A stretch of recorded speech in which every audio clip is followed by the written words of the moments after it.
Hello, Morning, yes, comrades. Wilma here. Oh, Good morning. okay, thank you. Good Good morning, Minister. We can't see morning, you. Chairperson and all members of the committee. Good morning. Yes, we can see you now. Now we can see you now. Thank you very much. Good morning, Minister. Can you hear me? Yes, good morning, Chairperson. I can hear you, and morning to all members of the committee. No, thank you very much. Thank you very much. Let's start. Morning, Minister. I think I will be.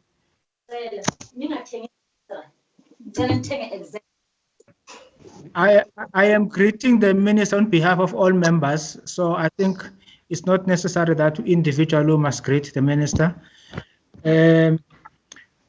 Honorable members will be receiving a political overview from the minister covering the Department of Justice, Department of Correctional Services, and Office of the Chief Justice. That will be a precursor for the strategic plans that will be interrogating from the Department of Justice and Department of Correctional Services. Over to you, Minister. You have 30 minutes.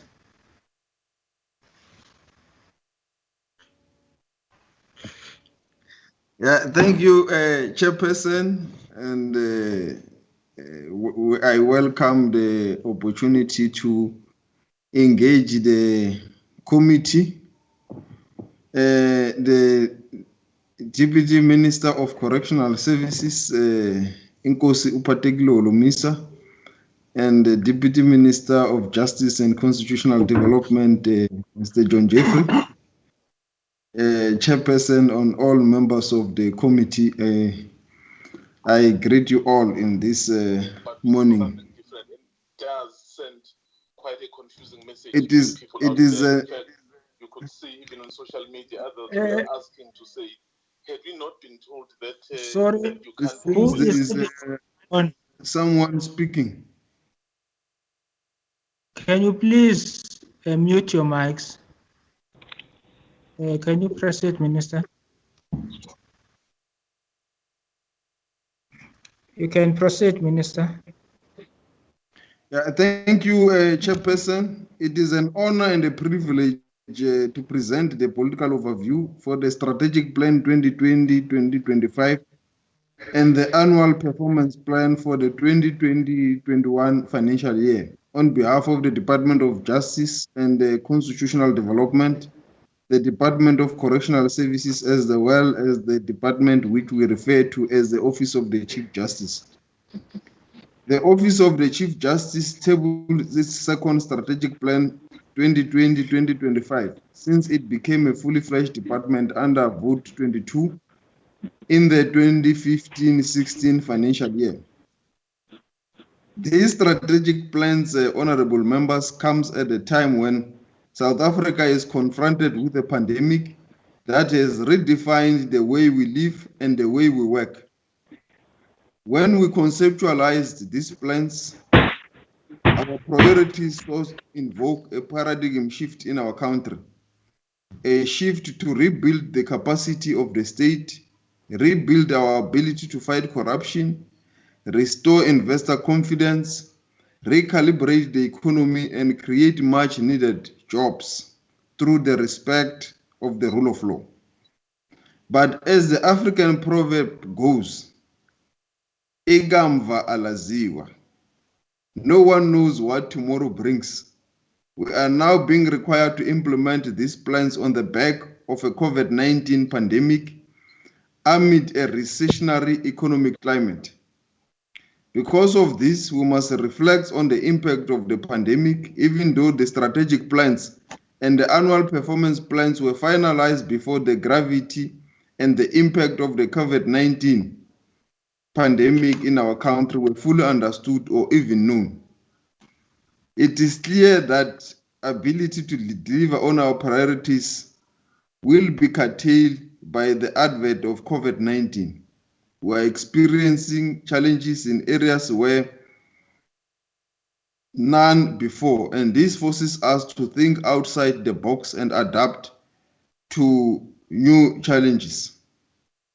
Chairperson, before I go into the details of the political overview, it will be prudent at this time to profusely apologize to the committee for our late submissions of both the Department of Justice and Correctional Services plans. This was caused by various factors, including the fact that the period coincided with the COVID-19, and we had to have engagements and thorough agreements in the department, but also were thrown into the thrust of the regulatory environment, the new regulatory environment under COVID-19. So we apologize for that, Chairperson. It was not by design nor our intention to undermine the committee. In times like this, the words of former President Nelson Mandela become inspirational when dealing with the pandemics. President Mandela said, "Disasters will always come and go, leaving their victims either completely broken or stilled and seasoned, and better able to face the next crop of challenges that may occur." South Africans are a resolute people. That is now a close quote, Chairperson, and it is our firm belief that we will overcome the current challenges of the pandemic.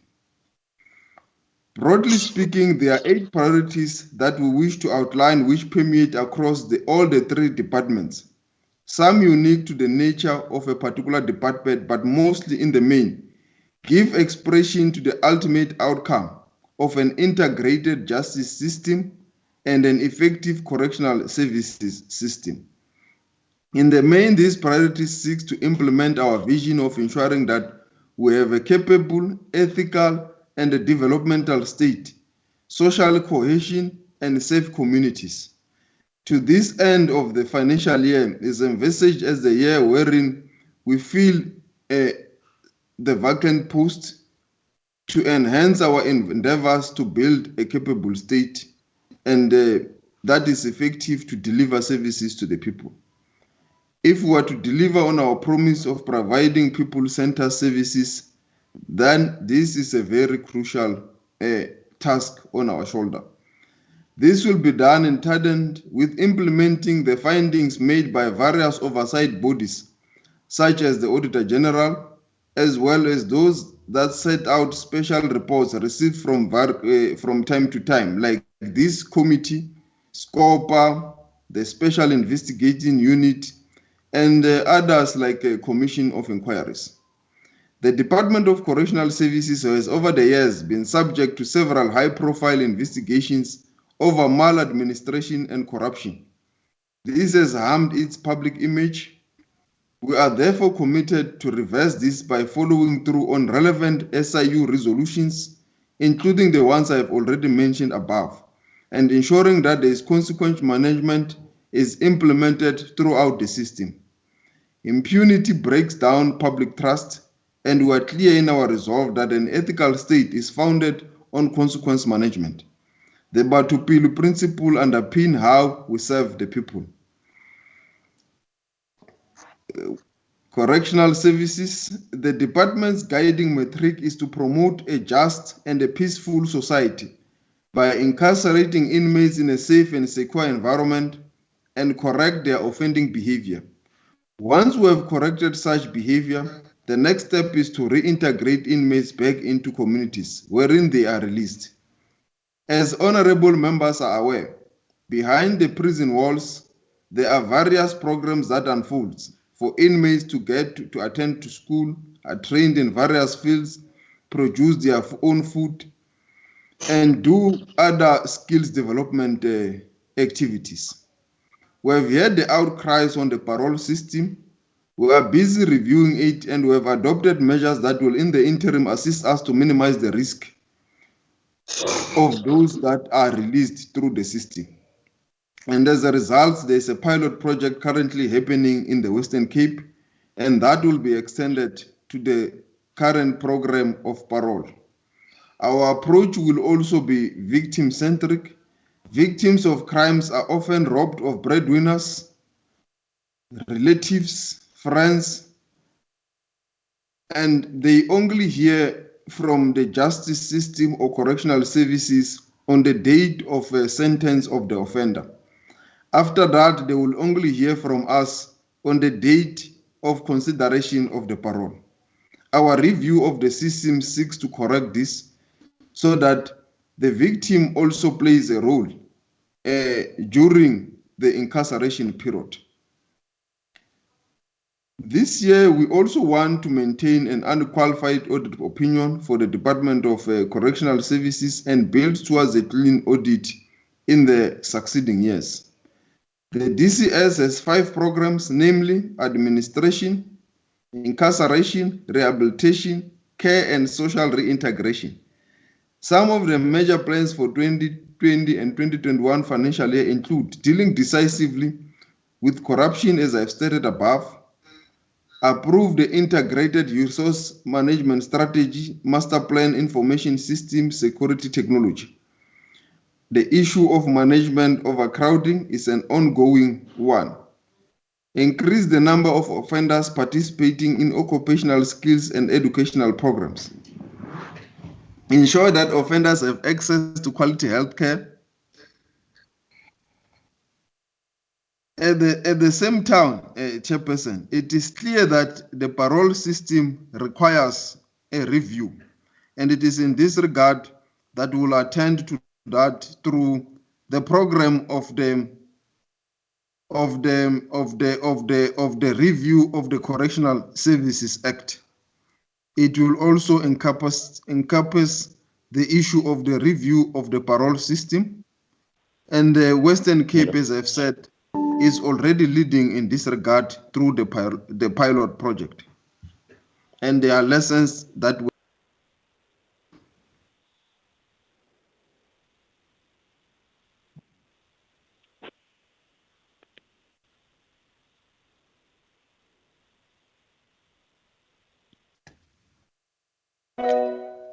Honorable Minister, you seem to have muted yourself.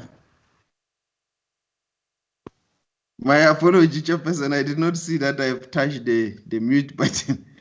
It comes with this technology. Yes, Honorable Chair, as you are aware, we have taken the step of requesting the President to approve us to allow the placement on parole of 19,000 low-risk offenders to decongest the prison space or our facilities. And this will be done through the parole boards across the country. And also the first batch will be the offenders with less than 2 years period that they were supposed to be going on parole in the next 2 years. And the second batch will be the ones that were supposed to be going on parole in the next 5 years.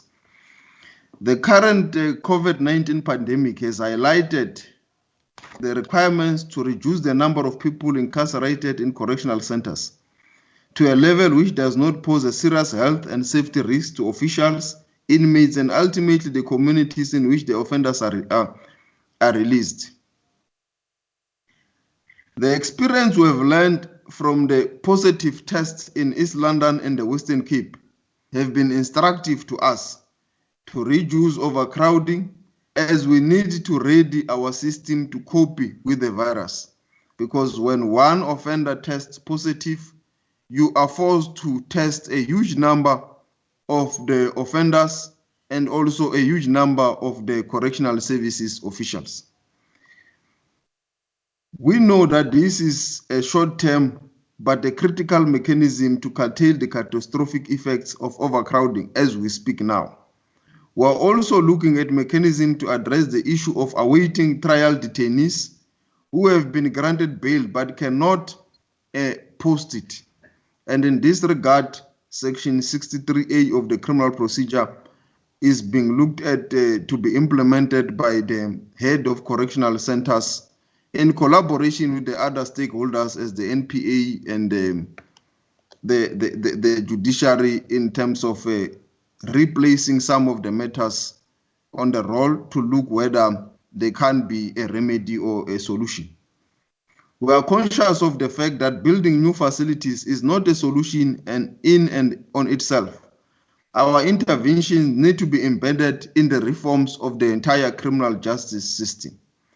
One of the debates, Chairperson, that we will have to be engaged on as a society is whether a person should really be incarcerated for less than 2 years sentence.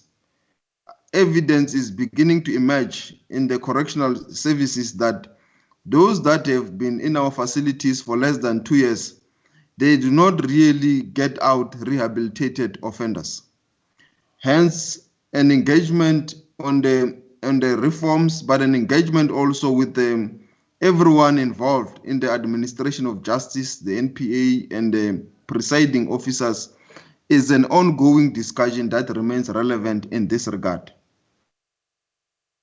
With regard to the Department of Justice, Chairperson, we have identified the need to address colonial era justice-related legislation that will be reviewed.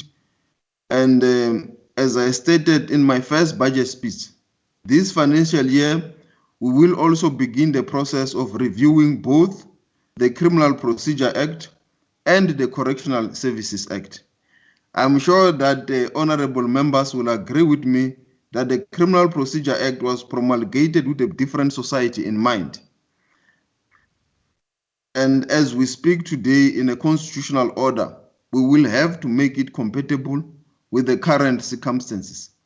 Although it has been amended several times, but it still needs a rework to make it compatible with modern society and be responsive to what the Criminal Procedure Act seeks to achieve, including the modernization of our criminal justice system.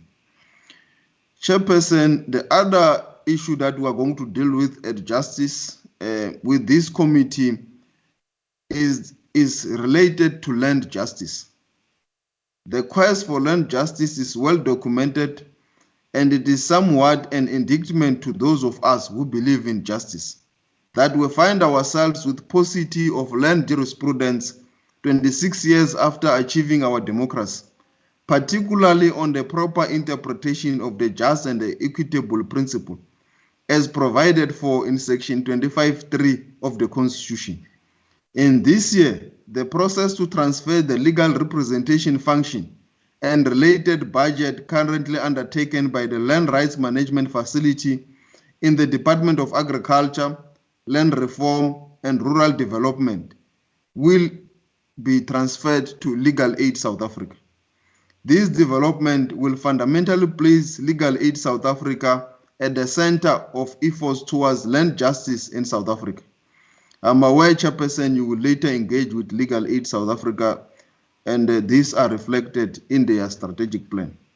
The transfer will ensure that Legal Aid South Africa has both the finances and capacity required to broaden its reach to the indigent, especially those who seek land justice. Issues that relate to evictions in the farms, issues that relate to land claims, and various issues that bedevil the land question in our country.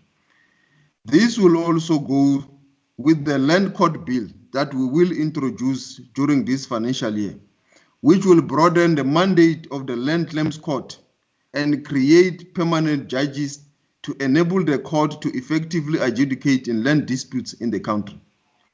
With regard to the State Attorney, Chair, I'm pleased to inform the committee that progress is being made as we speak. Just over 2 months ago, we operationalized the State Attorneys Amendment Act of 2004. The Act creates a central coordinating officer for state litigation and strategy in the form of a Solicitor General. To this end, I have appointed Mr. Fedzisani Pandelan in an acting capacity. With more than 20 years' experience in practice, a diverse practice and a practicing mediator and arbitrator, we thought it prudent to appoint him to assist us to improve the service delivery and coordination in the Office of the State Attorney and policies relating to the litigation strategy, briefing patterns, and the other work related to the State Attorney.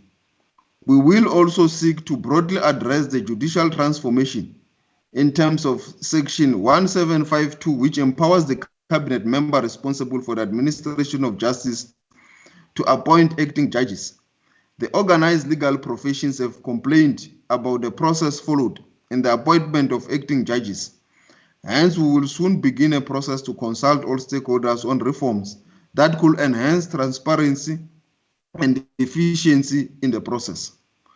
Honorable Chairperson, our fight against crime, corruption, and gender-based violence and femicides must be dealt with systematically. The fight against the scourge of gender-based violence and femicide continue to be a priority. In his State of the Nation address this year, the President announced that we will amend the Domestic Violence Act to better protect victims in violent domestic relationships, and that we will pass a law to tighten bail and sentencing conditions in cases that involve gender-based violence. We are therefore preparing 3 amendment bills proposing amendments to the Criminal Law, Sexual Offences and Related Matters Amendment Act, the Domestic Violence Act, the Criminal Procedure Act, and legislation regulating minimum sentencing. We shall continue to roll out sexual offences courts and the Tutuzela care centers to provide much-needed support services to survivors of gender-based and sexual violence, and continue our efforts in the establishment of the Femicide Watch. Honorable members, it is common cause that an efficient prosecuting authority is necessary in our administration of the criminal justice system.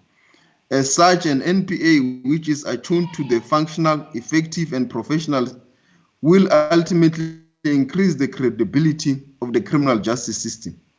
The criminal justice system must function well across its entire spectrum of investigations, arrests, prosecution, finalizations of cases on time, as well as aspects relating to awaiting trial detainees and sentenced persons, including the rehabilitations of offenders.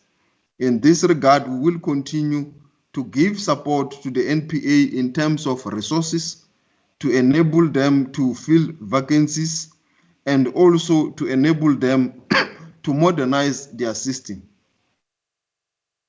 If the chain is weakened or broken anywhere, it leads to justice not being served. That in turn leads to legitimate concerns and the public losing faith in the criminal justice system. The commitment to build and deepen constitutionalism, respect for human rights, and the rule of law continues. Next year marks 25 years since the adoption and the final certification of our Constitution. This historic milestone presents our nation an opportunity to reflect and take stock of how far we come as a nation in implementing priorities and objectives of the Constitution. It is an opportunity to review how the resilience and strength of our constitutional order have been tested. Since our Constitution is a living document and social contract between the state and the people, it was not meant to be static but dynamic, robust, and evolving. Programs will be put in place to observe this historic milestone and have the nation engage in a conversation about the state of our constitutional order.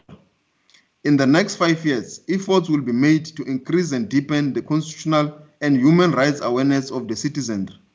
South Africa has over the past 25 years become a signatory to many international and regional human rights instruments and has complied with obligations emanating from these instruments. The department will towards finalization of accession to outstanding international instruments, including the Convention on the Declaration of Apartheid as a crime against humanity, enforced disappearances, and many relevant others. At the core of our Constitution is the fight against impunity for violations of human rights. The department will work reviewing, modernizing, and improving our extradition regime and the mutual legal assistance framework to ensure effective and enhanced collaboration with other states in the fight against crime in general. In line with our objectives of building a human rights culture and giving effect to constitutional values, the department will continue to drive campaigns to increase constitutional awareness, We will focus our advocacy initiative on changing societal attitudes in the areas of racism, xenophobia, and related intolerance, and towards the LGBTI community. Honorable Chairperson, we will also ensure that those who interact and use the court system interact with the modernized, accessible courts and people-centered services. We're looking at prioritizing our ICT infrastructure so that it can be responsive to the digital transformation initiative and improve service delivery. We will also, during this MTS and targets period, have been set similarly to deal with the issues and the challenges with regards to the maintenance. And these are tabulated in both the strategic plan and the annual performance plan. As Honorable Chairperson will be aware, we receive complaints from time to time with regards to issues related to maintenance. The Master's Office Chairperson is moving with speed in the digitization space. Hence, they are able to transform their services more speedily to digital platform. As a result, it needs to be efficient and seamless in the introduction of a paperless estate administration system, which computerized the administration process related to deceased estates successfully rolled out, used by all 15 Master's Offices countrywide. It's a step in the right direction. It is also pleasing that this system is integrated with Home Affairs and database from a click of a button to the Master's Office can pull up the records of any person due for estate administration. During the 2019-20 insolvency registration and appointments are also being automated. It is envisaged that trust online services will be implemented in the next financial year. With regards to the Office of the Chief Justice, the Constitution mandates us to establish a single judicial system. That's in line with the provision of Section 166 of the Constitution. This is a continuous responsibility that requires the executive branch of the state to work together with the judiciary in this regard. The Department of Justice and Constitutional Development will also continue with its efforts of supporting the OCJ, as it plays a critical role that displays government commitment to ensuring that all South Africans have this assurance that our constitutional democracy is guarded by an independent judiciary. Access to courts as well as the optimum functioning of our courts are both imperative in the transformation of our judicial system. Over and above this, the introductions of bills to replace the Magistrate Act 19 and the Magistrate Courts Act of 1944 remains an absolute priority for this 2020 and 2021 financial year. We will intensify our support to the Magistrate Commission in filling of vacancy positions of magistrates to further enhance and strengthen the capacity at our lower courts. We are looking forward to the finalization of the major review by the Independent Commission on Remuneration of Public Office Bearers into the remuneration of the judiciary for both magistrates and judges. Chairperson, with regard to the current backlog that is caused by COVID-19, a plan in integrated case backlog management plan to address backlogs accumulated during the national state of disaster and lockdown. The department will soon as practically possible convene a meeting of stakeholders representing the National Prosecuting Authority, the Legal Aid South Africa, and the other relevant stakeholders to discuss the development of a proposed national case backlog management plan to address the case backlog that has continued to accumulate since the declaration of the national state of disaster. The proposed case backlog plan to be discussed with the lower court judiciary at a meeting to be initiated by ourselves as part of a case flow management, and that will help the recovery plan in this regard. The implementation of the case backlog plan upon its approval to be coordinated through the established case flow management structures. The clerks of the courts and registers in the lower courts on a weekly basis retrieve all criminal cases that were supposed to be placed on the roll during the period of the national state of disaster and lockdown for the consideration for the purposes of case backlog management plan. So this will only be concluded when all stakeholders have consulted and there is an agreed plan by everyone. The COVID-19 pandemic has brought challenges to all sectors of society and has affected every aspect of our life. Vulnerable and disadvantaged groups are impacted more severely, and we expect this to continue. This has the potential to increase the demands for our court services. It is therefore of critical importance that courts continue to ensure access to justice while still complying with the measures that have been put in place to curb the spread of the virus. Equally, as the commission of crimes remain a daily occurrence, our correction system must remain adept, capacitated, and responsive to incarcerate and rehabilitate offenders. This must now be done cognizant of the new norm, the new realities that compel us to ensure that we provide safe, hygienic, and correctional centers. In this regard, Chairperson, both departments will have to relook and rework some of these plans, even from the guidance of the committee.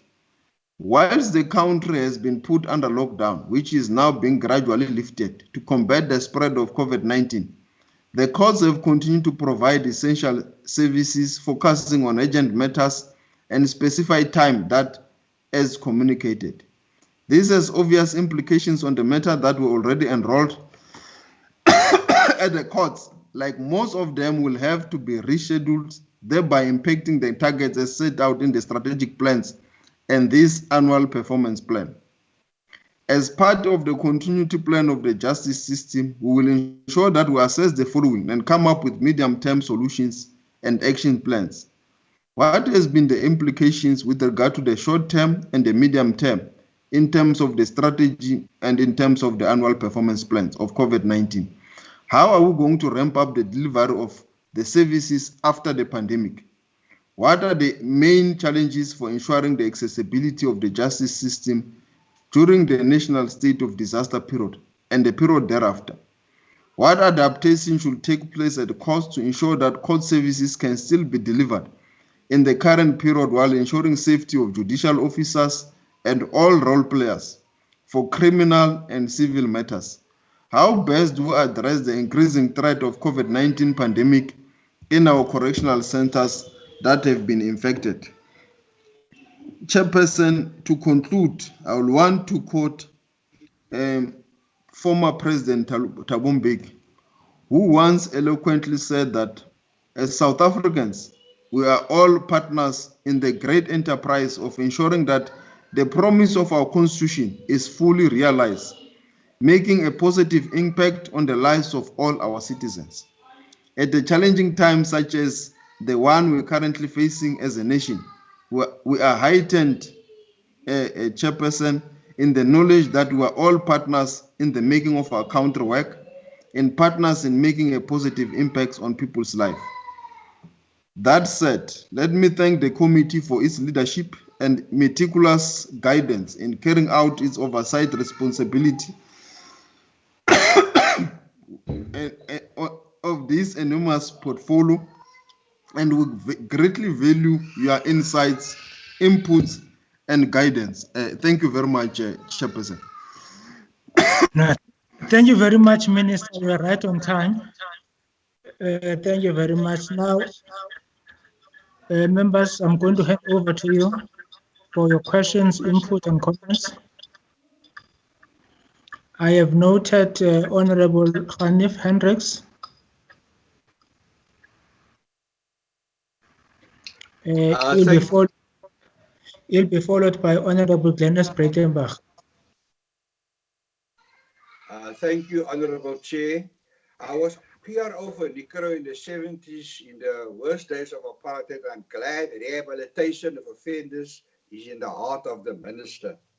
I want to know if the Minister is prepared to use neuro-linguistic program treatments to change mindsets of hardened criminals, because he mentions that he thinks out of the box And that is one way we use that in the corporate world to change the mindset of hardened managers so they can treat their staff more decently. Honourable Chair, 6 months before they qualify for parole, lifers are automatically on the radar. Decisions must be made within the 6 months, and I want to know what the minister is going to do that this don't drag on for over 2 years, because people are rehabilitated, they look forward to a rehabilitation, and then the red tape prevents them from being properly considered. I want to know, why is the minister not making more use of CETA, the government's own Microsoft? They've got programs, software, which can help with case management plans.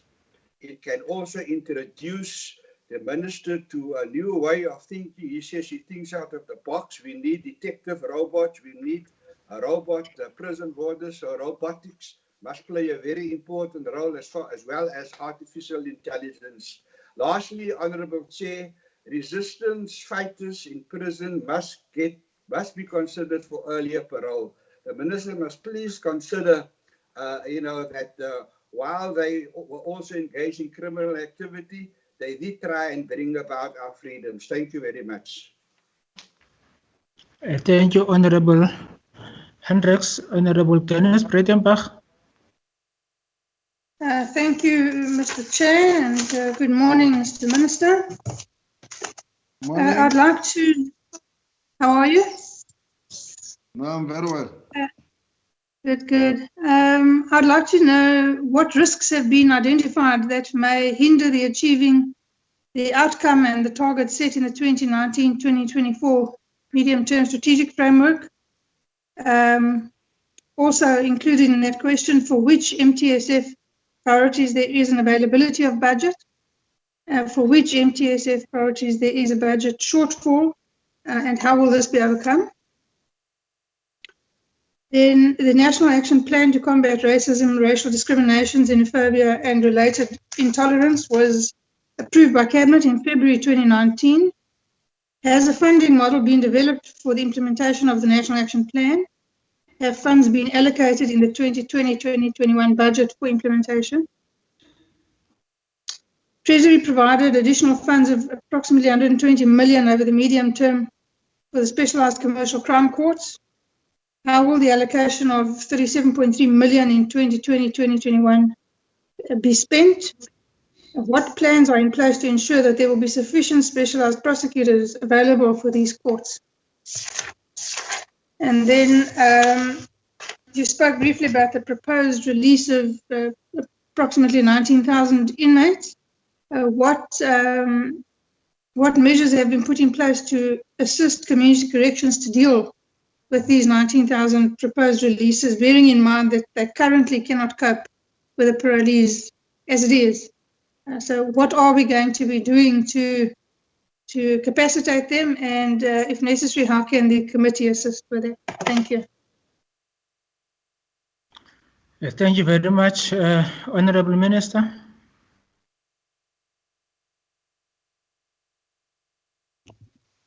Sorry, Chair, to interrupt.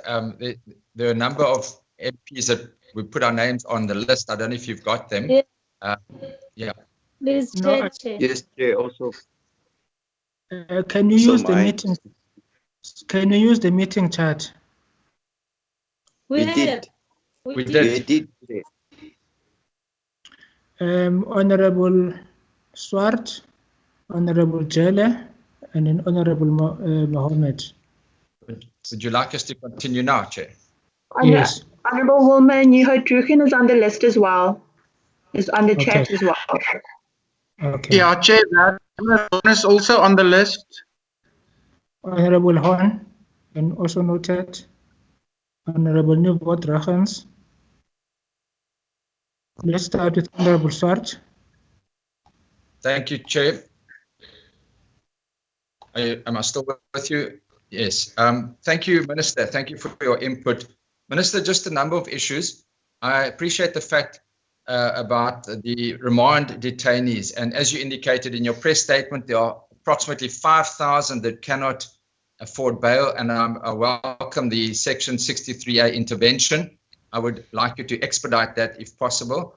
The State Attorney briefing is welcomed as well. We are very concerned about the cost of state litigation and the process of settling of cases, civil cases on the steps of the court, which results in very exorbitant costs. So thank you for looking at that. Then when one looks at the land reform issue that you referred to, in the last Parliament, I from the ACDP side proposed, and it was accepted by the committee, that the budget be moved from rural development to legal aid. That was already then, and that was a resolution of the committee in terms of the Money Bills Amendment Act, and we welcome the fact that it's now going to happen. But it's a pity it could have taken place then already, because contracts were signed with private legal firms at that time, and that could have an impact on the moving of those funds. Can I just then ask specifically, you touched on the extradition and the mutual legal assistance. Are you able to give us an update on the United Arab Emirates issues relating to the applications for the extradition of the Gupta families relating to the allegations of corruption and state capture? And then, Minister, we appreciate the budgetary constraints that were before COVID-19 and that will now be aggravated. And we are very concerned. The sentiments were expressed by the committee of the budget shortfalls and the budget reductions now, that possibly for the SIU indicated budget reductions, Public Protector issued budget reductions, the SA Human Rights Commission, and we presume legal aid, MPA, even the Department of Justice and Correctional Services as a result of COVID-19. And we are very concerned about the impact on service delivery. If you can comment on that, in particularly those with small budgets, such as SIU, PP, Human Rights Commission, that cannot afford to have their budgets cut. Then lastly, Minister, thank you. Concerning the COVID-19 issues, and I'd ask particularly, I'm deeply concerned, and many are, about of the stats that we were given after 21 days of lockdown, 107,000 cases with more than 118,000 people charged. Many of us would believe that some of those charges are very trivial. My concern is impact on the cases that are being heard in the criminal cases, as well as the possibility that those that pay an admission of guilt or are found guilty will then sit with a criminal record that will impact them obtaining employment in the future. Is this something, this is deeply concerning to me, and I'd ask that you would consider that aspect, the criminal record side. And then lastly, Chair, just, Minister, if you could give me feedback. When you spoke last time, you indicated, I made an appeal to you on behalf of the religious sector, that they would be declared essential services. You said you'd speak to the Minister of Social Development. May I urge you to, could you give me feedback, but particularly if you could take a note of Alert Level 4, Part 4, Table 1, at the moment permits, quote, all social work, counseling, services supporting gender-based violence, care and relief activities. And I would say that it's very easy to add religious leaders that are doing incredible work in ministering to sick, dying, pastoral care at the moment, to add them to that in terms of the regulations. And if you'd seriously consider that and give me feedback on that, I'd appreciate it. Thank you, Chairperson. Thank you, Honorable Chale. Honorable Chale. Thank you, Chairperson. Apologies. Thank you, Chairperson. Good morning, Minister. And thank you for your political overview, which is really very progressive. However, I would only, the first one, I would ask the Minister Chairperson, want to find out about the time frame. Are the time frames for all these issues that he mentioned on his political overview, where are we going to have time frames, clear time frames, and also I would want to know if maybe is there any enough capacity to deliver on these issues before the end of 5 years, Mr. Minister. And then also I would also want to emphasize or say something in connection of the reviews that you are going to undertake, Minister, particularly on the issues of bail parole, corruption sentences with due respect to the Bill of Rights in the Constitution. I want to emphasize on the issue of bail, of no bail for rapists, no bail for murderers, no bail for judges and prosecutors, magistrates that are corrupt. Are you all to consider that, Chairperson, but I mean to say Minister, but also considering the Bill of Rights, because I want to emphasize on the issue of these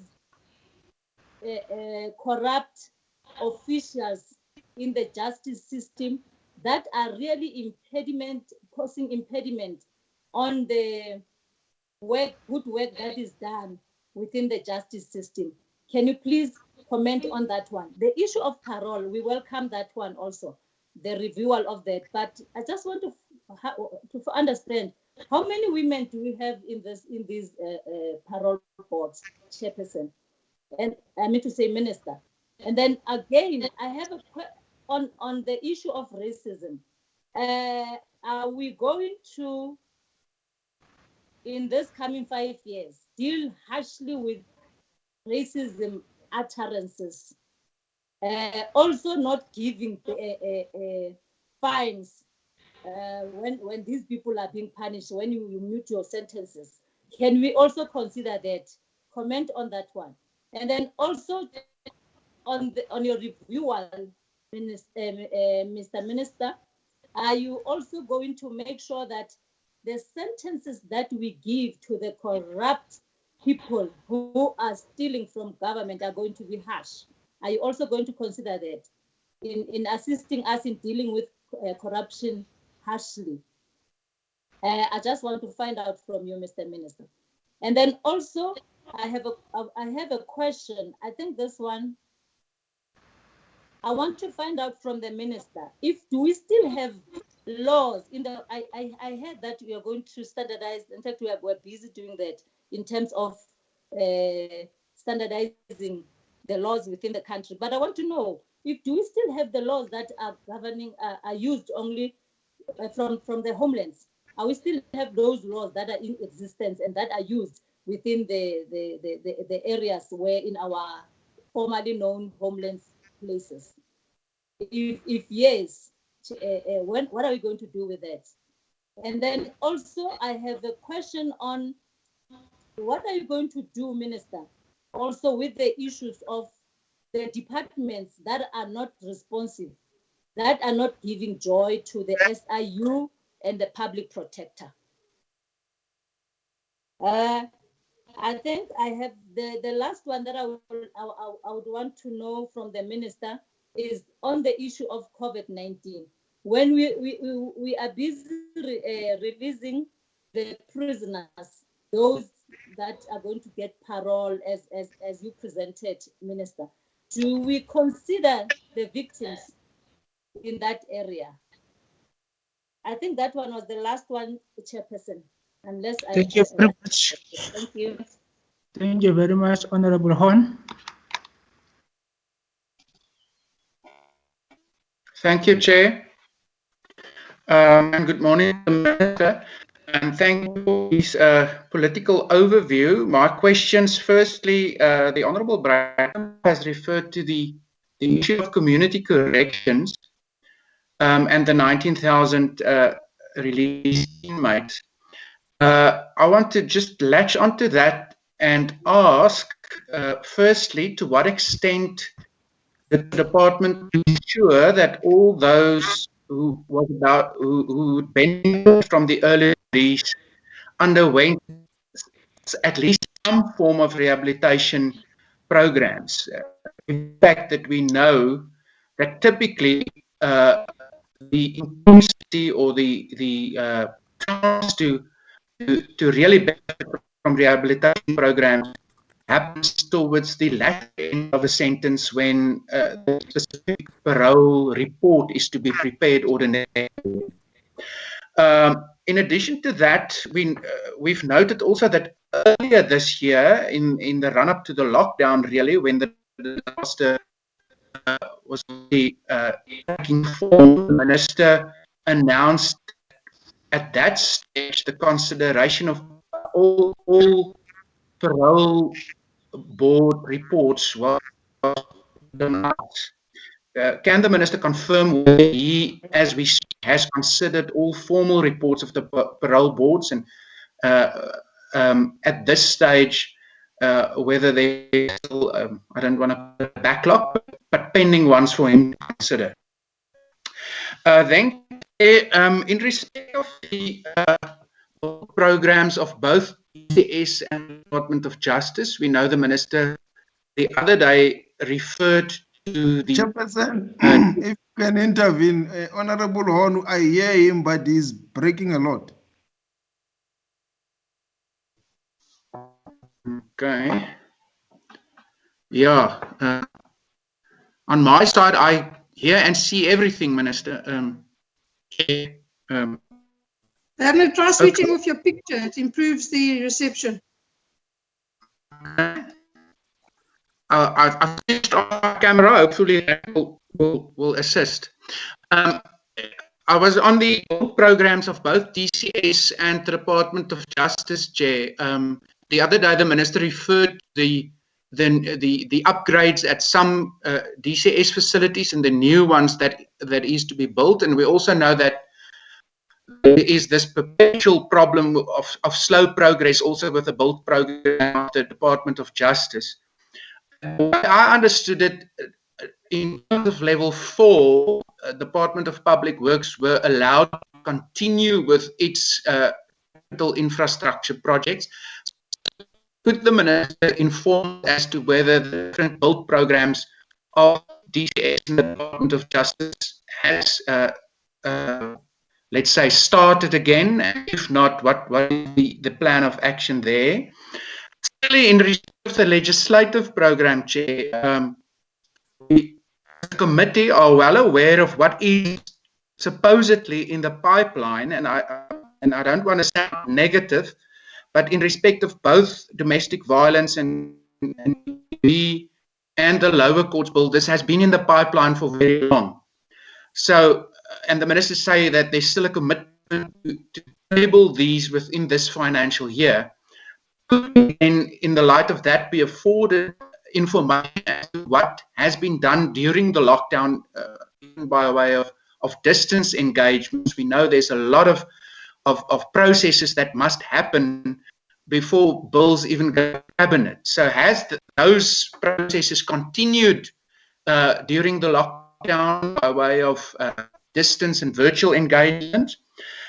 In respect to the integrated case backlog management system, Chair, I think we must welcome the initiative, even though the Minister didn't respond to our previous questions and comments in this regard. It's quite clear that there is a realization that something very real will have to be put in place. And I think as a committee, we must just request that we be informed or updated by the department as to the progress of the development of this.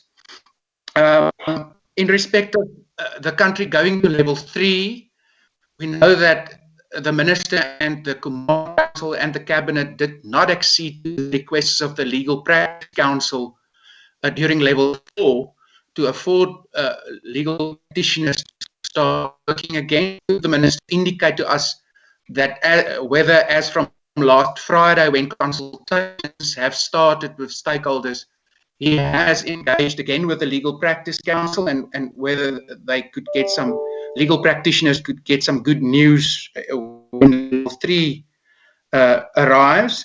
And then lastly, Chair, there is the perpetual issue which seems to hamper constantly the relationship between the executive and the judiciary, and that's ultimately the issue of the judiciary-led court administration model. And we have noted that even during this lockdown, there was again a bit of tension between the executive and the judiciary, which really boiled down to this issue not being settled. So could the Minister inform us as to what is the current status of the engagements between the executive and the judiciary in this regard, and how he sees this issue being settled, hopefully, sooner rather than later. Thank you, Chair. Thank you. Thank you very much, Honorable Mohammed. Honorable Mohammed. Thank you, Chairperson. Thank you very much. Minister, let me also welcome your political overview of the three departments.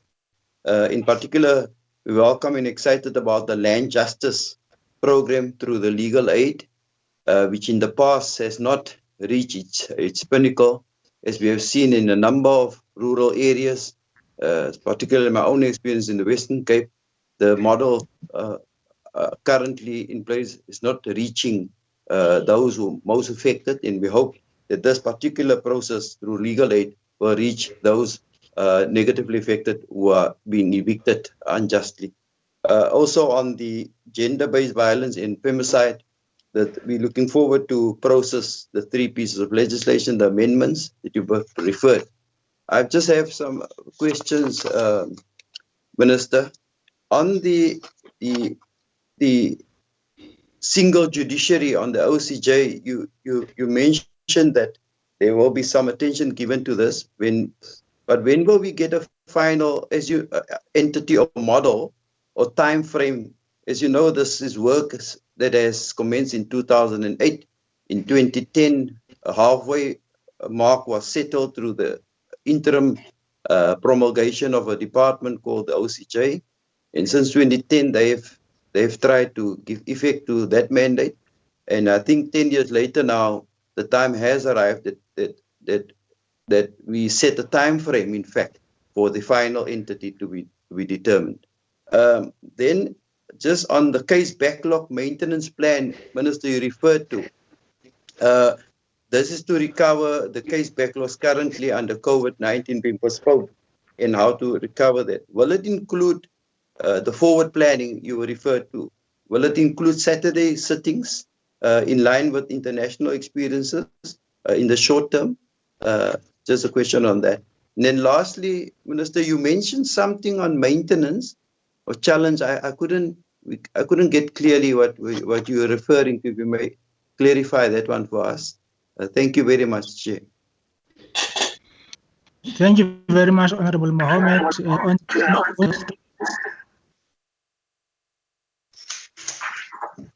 Honorable Nivo. Yes, Chair. Thank you very much, Chairperson, and greetings to the honourable members and the honourable Minister. Minister, you made mention of the people who receive, offenders who receive sentences of 2 years and less, that they do not receive effective rehabilitation because of that period, and they could become hardened criminals themselves. So I'm curious about what can be done or what is being done about that category. Are there services given to these people before they are released, before this 2 years is up? My second question, in terms of gender-based violence, I myself was very concerned that during lockdown, and even from the beginning of lockdown actually, that women and children had to experience, it was a dangerous situation for women and children in abusive situations, and they would need safe houses. So my concern is what happens to these abusers?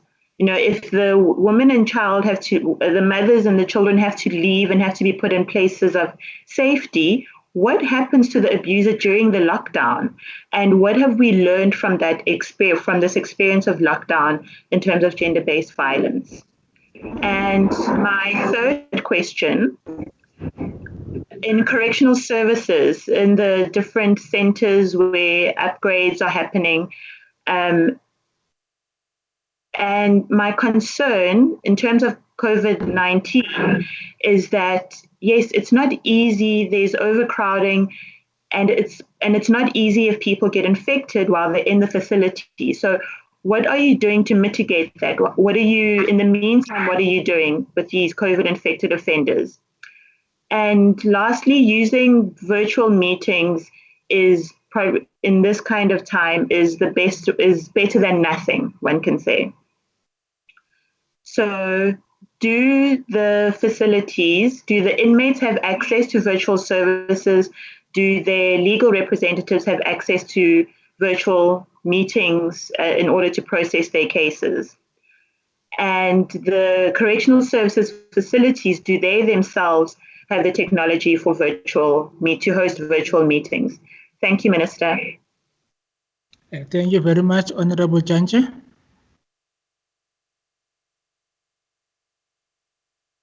Very much, Chair. Just a few brief issues just I want to raise and thank the Minister for the overview presentation. Unfortunately for the officers,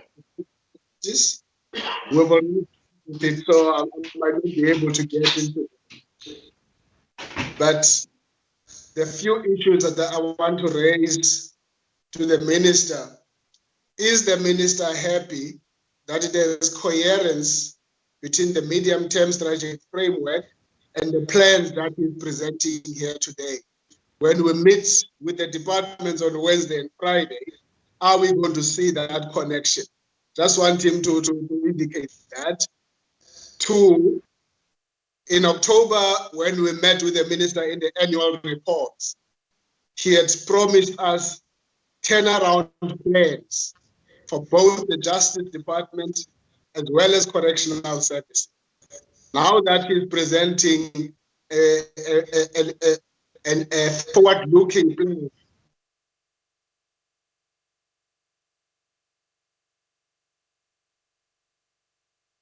Honorable Janje.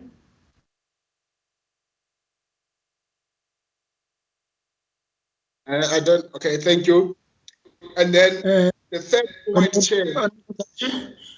We lost you. Can you repeat your last question?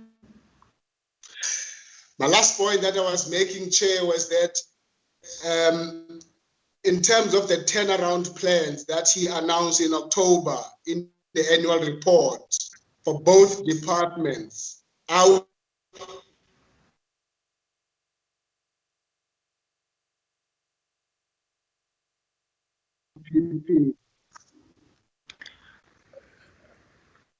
Honorable Minister, I'm not sure whether you heard the question, because I was lost when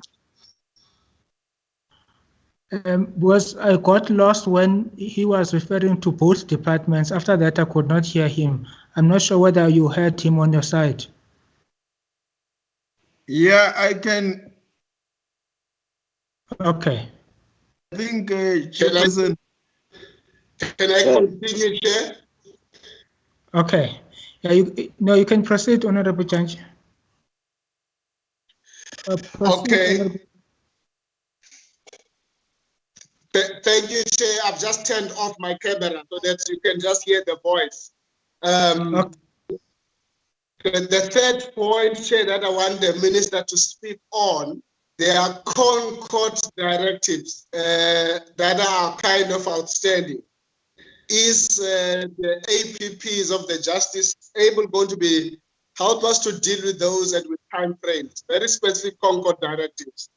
And my next point, Chair, relates with the issue of the reviews of the Correctional Services Act and the parole, and also just to check if there are specific plans in that regard. I also, Chair, want to check, and I'm very happy with the amendment of the Magistrates Commission Act as a member of that commission. And I'm also going to be looking forward on Friday in the department when we deal with the APPs, the specific details in terms of the roadmap of that kind of amendment process. My last point, Chair, that I just want to check with the Minister. The Minister, having presented these plans, is the Minister able to tell us what of the plans that he has just presented that are not going to be implemented because they are budget cuts, and whether he has discussed those with his team because as a result of COVID. Just to get that, those are my few points I wanted to raise. Thank you very much, Honorable Fuke. Thank you, Chairperson, and thanks for the Minister's political overview. Minister, I just want to be following on the gender-based violence. One welcomes the bills that are proposed that is long overdue. The other thing that actually worries with this thing of gender-based violence is that we have a steering committee. And my question is that when are we going to have a council? Because we cannot work with a steering committee. When I look at the list, it's not actually spread to 9 provinces. It should be a mix of everybody who actually matters, because I've seen that we are not catering for everybody in that steering committee.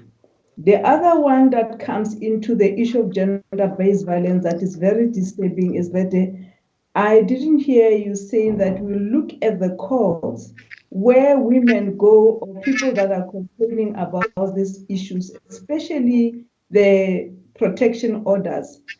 There's no privacy into those courts when you look at where they are supposed to be going. And are we going to be having people that are well trained to be assisting us in that regard? Thank you, Chair. Thank you very much. Over to you, Minister.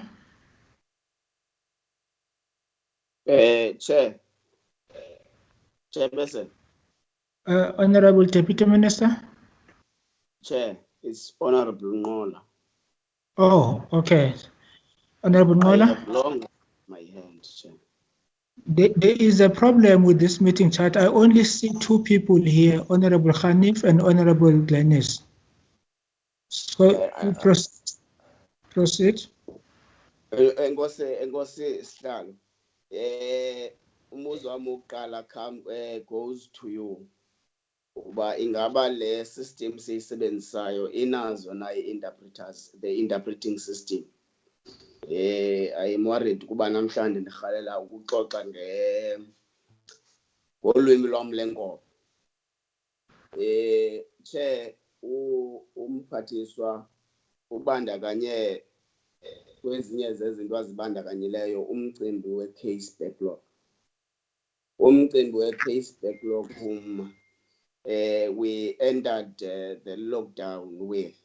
We were suffering on the case backlog already when we entered lockdown. Then the lockdown itself added into a problem already in existence. With the regulations saying the courts must hear some specific matters, and some cases only sitting on the basis of postponement, which I think that has caused a lot of influx of cases that would be had as the lockdown restrictions are being relaxed. But I got what he has presented, that he is facilitating a meeting between the department and the relevant stakeholders to in particular plan around the issue of case backlogs.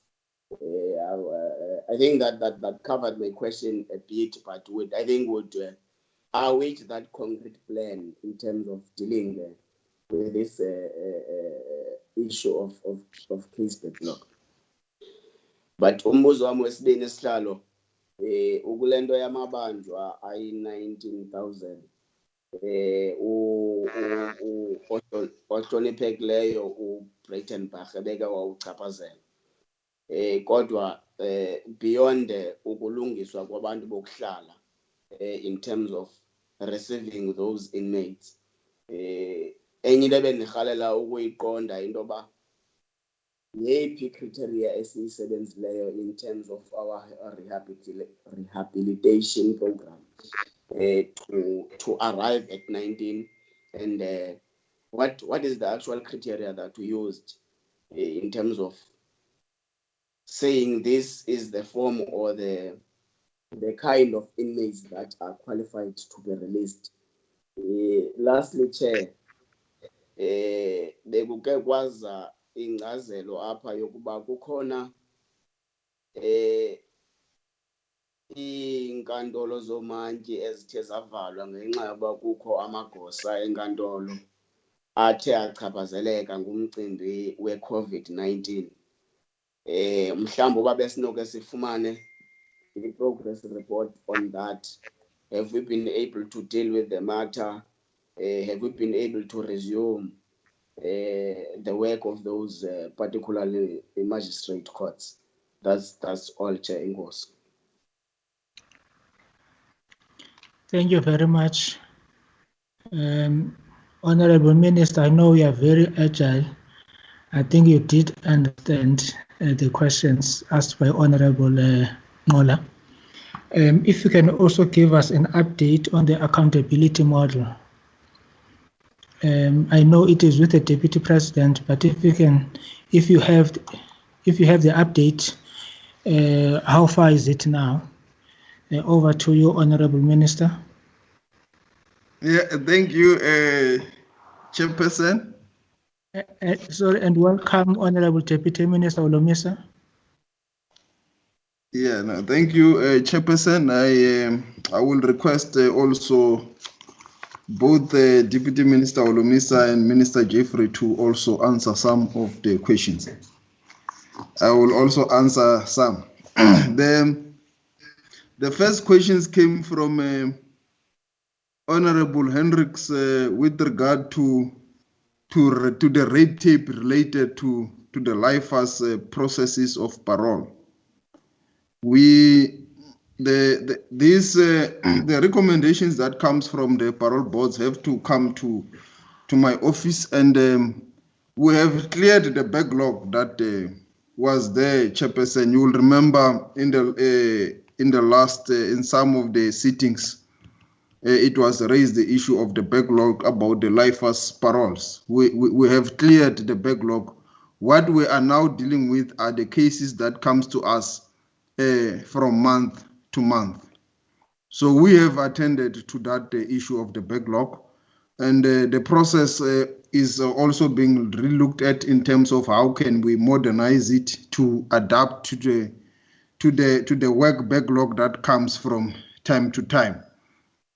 And he also raised the issue of the CETA platforms of algorithms and Microsoft case management systems.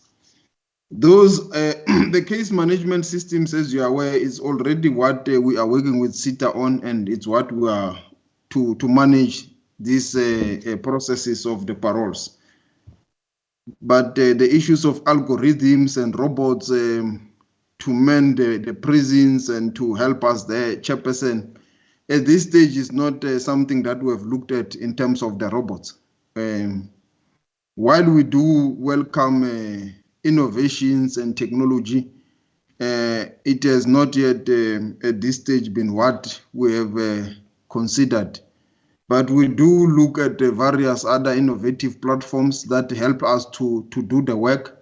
As you have heard, we spoke about the issue of the inmate management system and the other ICT platforms that will help our efficiency.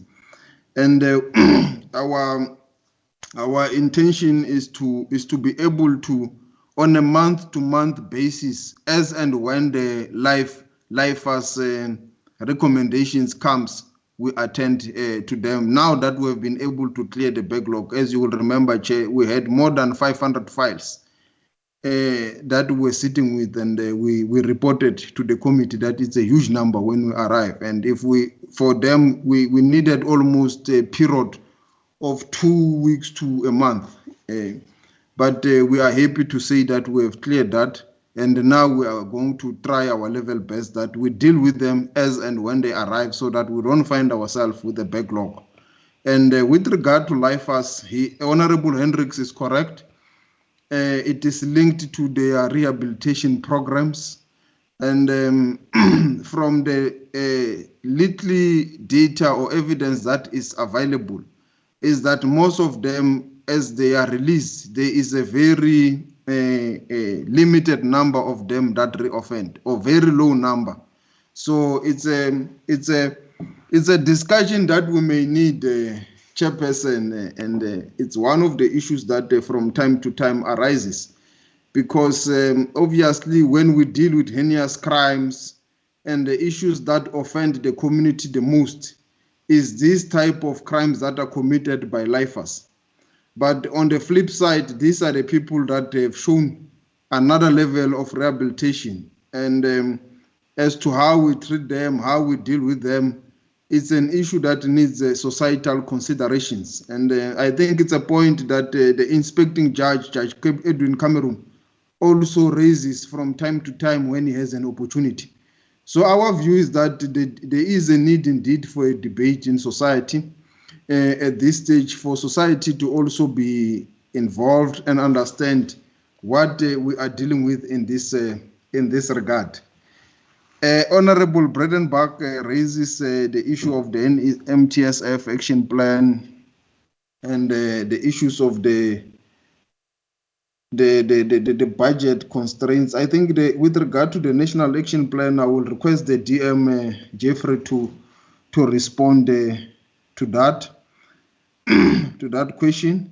And with regards to the questions that relates to what do we want, how do we want to deal with the issue of the special commercial crimes, specialized.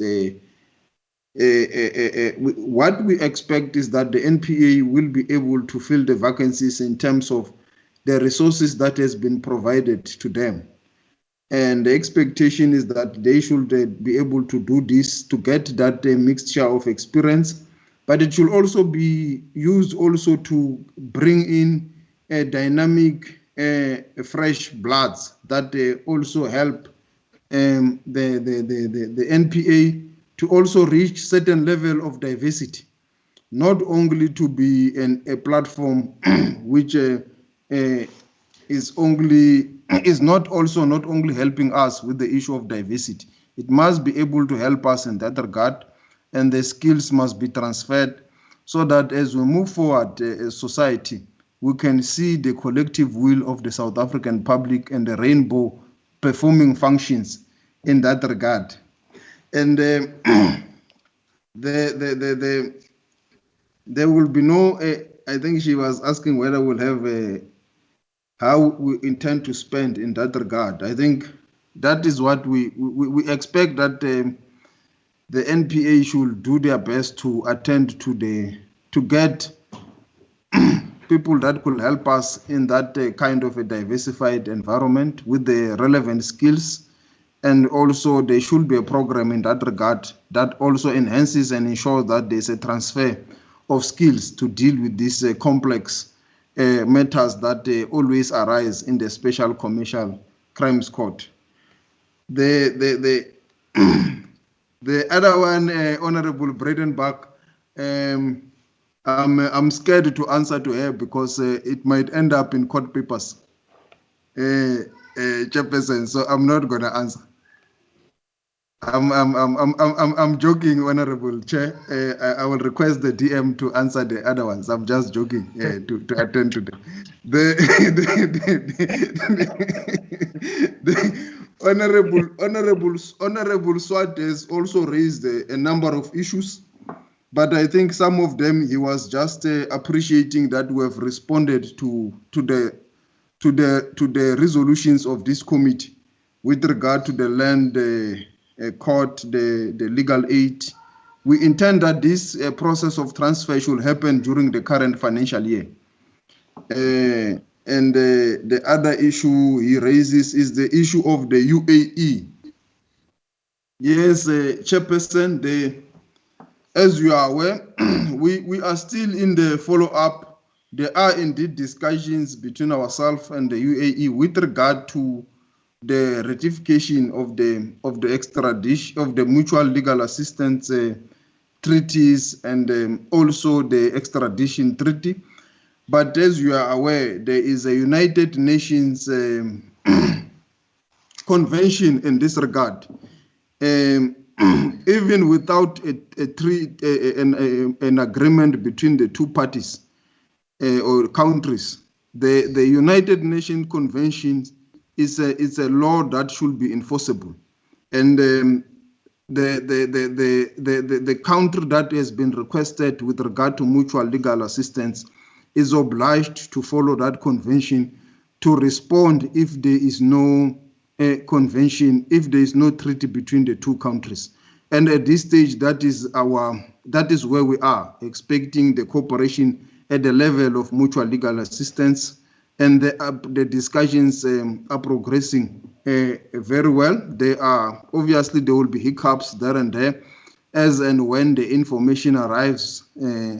Unfortunately, we do not know ourselves what type of information has been requested by the NPA, and we only pass it, and because that is our responsibility. And then the NPA will then be able to say this information is what we needed, is in line with the law, it is in compliance with the act, and in terms of what we want. And then we will have to then go back to them and say this is the situation, the information is not compliant, it's not enough, you still have to, as per this request, and so forth. So there is that back and forth, but I can state that the windows of engagements are open, and we up to now there is some work that is happening. The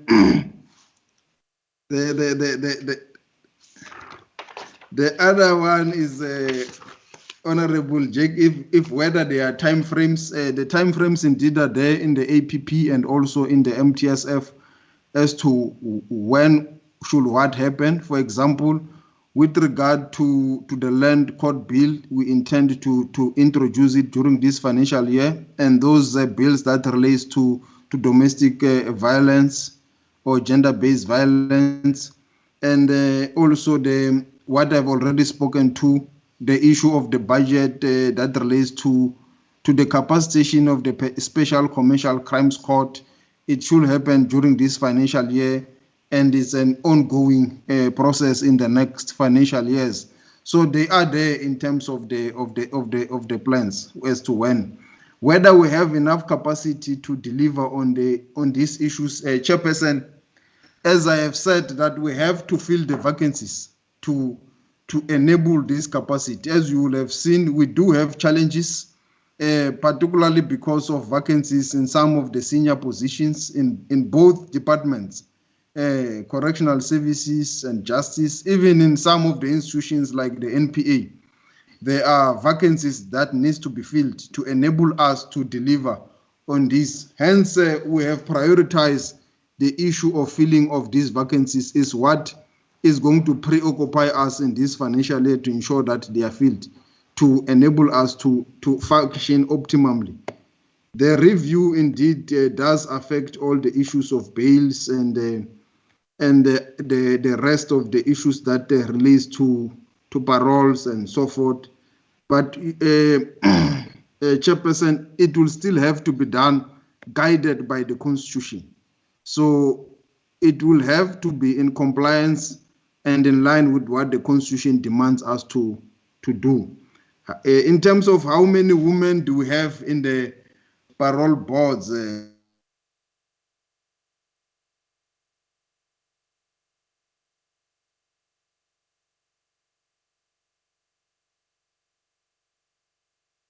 Hello, Minister, are you still there? Oh, yeah, I'm still here. I did not see that I have pressed the mute button. My apology. With regards to how many women we have in the parole boards, Chairperson, the only thing I can state at this stage is that we have a fairly representation of women in the parole boards. But I don't have the exact figures. We will request to answer that in writing. But I can state that we have got 53 parole boards across the country. And each management area has got its own parole board. So we will be able to deal with that in a response as to the exact number in terms of gender representation. The issue of budget cuts, Chairperson, is true. There will be budget cuts across all the departments. They have not yet been confirmed officially by the National Treasury, but it's a huge amount of money. Indications are that with justice, it will not be less than 1.5 billion, or correctional services also, it will not be less than 1.5 billion. It will be more than that too. So there will be budget cuts also for the other ones, the entities within our space. So we have not yet had a plan of how we're going to deal with the budget cuts, because it has not yet been confirmed exactly how much. Up until cabinet and the MINCOM has confirmed the exact amount, we will then be able to then say, now that this has been confirmed, this is how it impacts both the APP and the MTSF, including the strategic plans of all the departments. So maybe we might have to come back after that has been confirmed to say this is what will be impacted in all the programs of all the departments, Chairperson. The issues that are raised by Honorable Horns with regards to community corrections and Honorable Bredenbach, indeed we do have challenges there with regard to capacity and the management, and we welcome any inputs by members of the committee in terms of how we can enhance this capacity. But there are discussions even internally as to how do we also ensure that communities, for example, becomes involved with the parolee. Because what the current situation is that it is only the victim that becomes aware, and the family member of the parolee, that we are now releasing this person to stay with the family member, and the communities, they become aware at the level of the community policing forum. But you might find in some situations the ward committees or the local people are not aware of this, and sometimes it causes tensions and some kind of vigilantism. So we are in engagement to develop means of how do we ensure that communities participate, but they also able to help us to welcome the parolees back into their space. The other one is the issue of whether there has been a commencement of at level 4 on some of the build projects. Yes, there has been with some have commenced, but you will also know that they also wanted to focus more in terms of these build programs and infrastructure on the health infrastructure because of its agency and its nature. But some of the projects have been allowed. They are now just dealing with issues of permits and so forth. The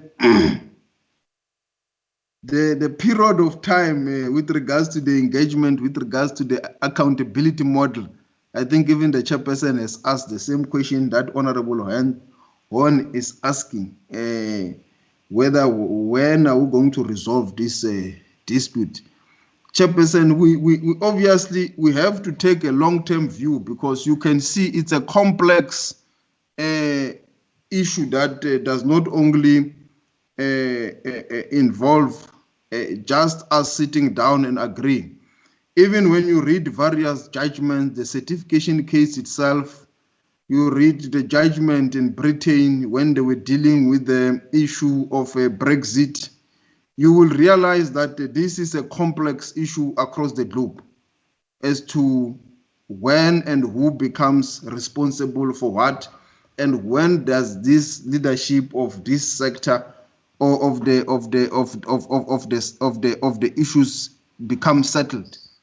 So we know what I think should happen is the reality that this is a shared responsibility, but we'll have to arrive to some kind of framework in terms of the working relationship and how we must ensure that there is that amicable conduit of solutions, which I think up to now we've been able to maintain some kind of engagements that from time to time there will be disagreements, but there will also be some kind of consensus of how things must move forward. But I don't think we will be able to reach a stage of complete settlement of this global debate. But we can reach some kind of framework as to how and so forth. And I think that is what the various legislations have attempted to do, including the Superior Courts Act, and the various laws that govern this terrain. The issue that relates to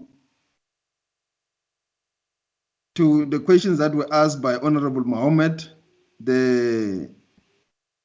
he raised the issue of legal justice, the 3 pieces of legislation, and when do we want to finalize the issue of the model. I think it's the same issue that I was dealing with earlier. It's something that we have to engage on, confront. We cannot avoid it any longer. It has to be confronted and engaged upon, and some kind of framework be finalized. And as I've said, it might be difficult to find a complete settlement of the debate. It will always arise. It's an inevitable outcome of any constitutional democracy. And this has been stated by even various judiciaries and judges. And as I've said, the court of the reasoning in the Brexit one also acknowledged this difficult interface between the executive and the judiciary. That is an inevitable outcome of any constitutional democracy.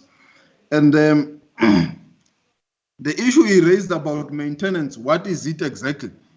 Is that, Chairperson, as you are aware, people that receive maintenance, they always complain that when the money is being paid, they sometimes don't receive it, or they receive it late, or they receive it in drips and drabs. And it does show that there are challenges within the system, and which we said we'll have to look into, so that whoever has to receive his or her maintenance, receive it in real time. Because if you receive a lot of complaints from time to time, it does show that indeed there is a challenge with regard to this issue. The questions raised by Honorable Delphine with regards to the 2 years, why can't we help those who are sentenced for less than 2 years, is because, as you are aware, Chairperson, those that are sentenced for less than 2 years, they don't stay long in our facilities for us to be able to say and be satisfied that they have undergone all the rehabilitation programs, that when they leave, we are convinced that they have really been touched and been rehabilitated fully. Because some, they will stay a month, some 2 months, some 6 months, some even less than a year. And studies are beginning to show that you really cannot do any effective rehabilitation in that period. And then the question arises, if that is the case, what then is the point of sentencing, of giving a custodial sentence to a person who has been sentenced for 2 years? Because there could be other alternative of sentencing that could maybe achieve better results than taking him or her into custody.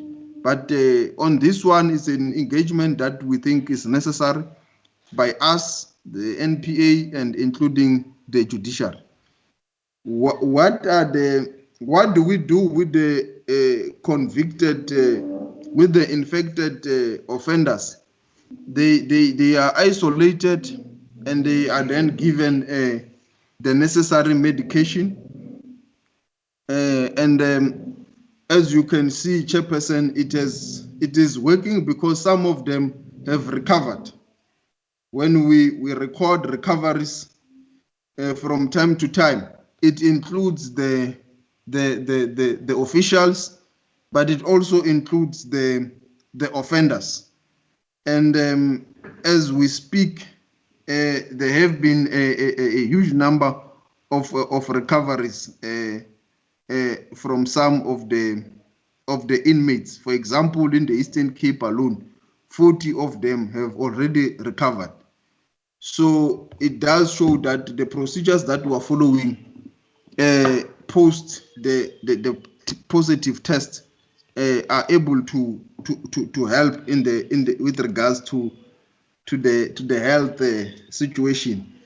Honorable Janchi is asking whether this what we are presenting is in line with our view in terms of the MTSF and the priorities.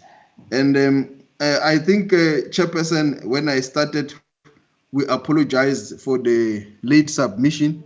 We believe that there has been a thorough engagement between ourselves and the departments, and we have achieved certain objectives with regard to the MTSF and the strategic plan and the APP. And we believe some of the issues we can then deal with them at an operational level as we move. But it is reflective of the outcomes of our inputs into the departments. I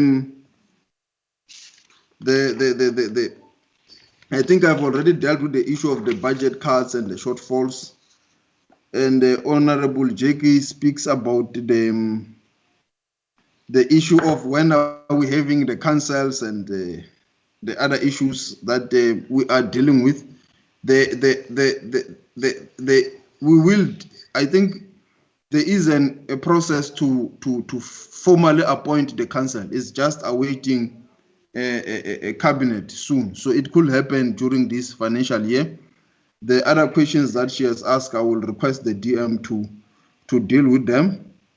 Honorable Ngola deals with the issue of the backlog and the number of issues that are associated with, including the procedures for paroles. I think I have done with I have responded to the issue of the backlog, that there will be engagement, and I think it will be good when we finally have that plan that we can then again have this type of engagement, because it should also touch not only the criminal side, but also on the civil matters, where there is also a huge backlog that affects the issues of access to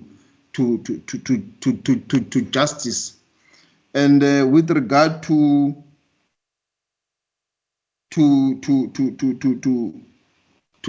the criteria, I have stated it earlier on, Chairperson. The criteria is for those that have who will be released in the next who are going to be released anyway in the next within 2 years or less. And that number of those that were supposed to be released within the 2 years or less is 14,393. Those are people that were supposed to be going in front of the parole boards in this period from today to 2 years.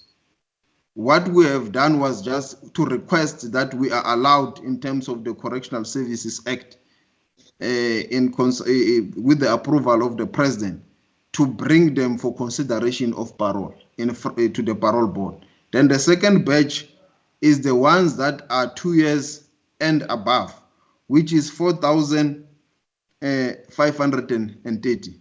So the bigger number is the ones that are 2 years and less. And I think that was the last question from Chairperson. I will request DM Olumisa and Jeffrey to answer the others, and we could also check if I have missed some of the questions. Thank you. Thank you, Minister. Honorable John Jeffries. Thanks, Chair. I heard the Minister say Honorable DM Holomisa and Jeffrey, so I thought you were going to go to my counterpart first, but it's fine. Just the questions on the National Action Plan. There are funds available over the NTSF period. The Finalization of the funding model is actually an indicator for next year.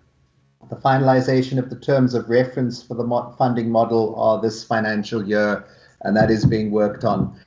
But maybe just to say that, look, the operationalization of the National Action Plan is something we need to give more attention to.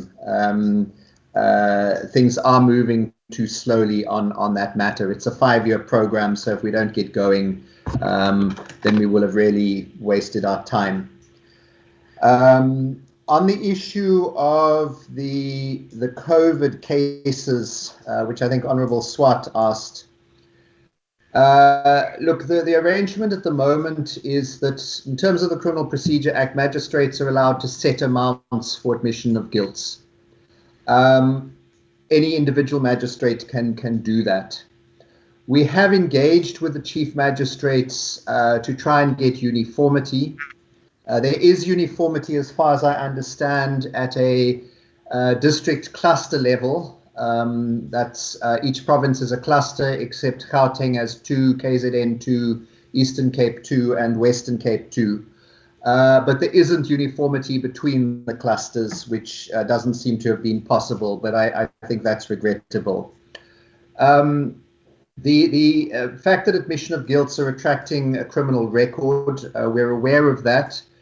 The issue of not just with the COVID cases, but with admission of guilts attracting a criminal record is something we have been wanting to address, and it's something I think that is going to be in a judicial matters bill, or should have been brought if we had not had COVID or had the elections. But the idea would be for most admission of guilt matters not to have them getting a criminal record, because sometimes due process is not properly followed. People feel pressurized to pay the fine and don't realize that they're going to get a record which is going to affect their rights. So that is something we're going to be addressing. The issue, I think it was from Honourable Maseko Jele, relating to the issue of bail, and it's linked up with the GB gender-based violence bills, which I think Honourable Horn asked about. Look, we can't have in legislation no bail. The courts have to have a discretion. We have tightened those provisions, though. Remember that people are innocent until proven guilty. There can be a dispute as to whether a matter is murder, where the person intended to kill the other person, the deceased, or whether it was culpable homicide, which was an accident, although a negligent accident. Yeah, that's on that. I'll come back to the other bills shortly. On the issue of legislation on racist utterances, the hate crimes, hate speech bill is with yourselves.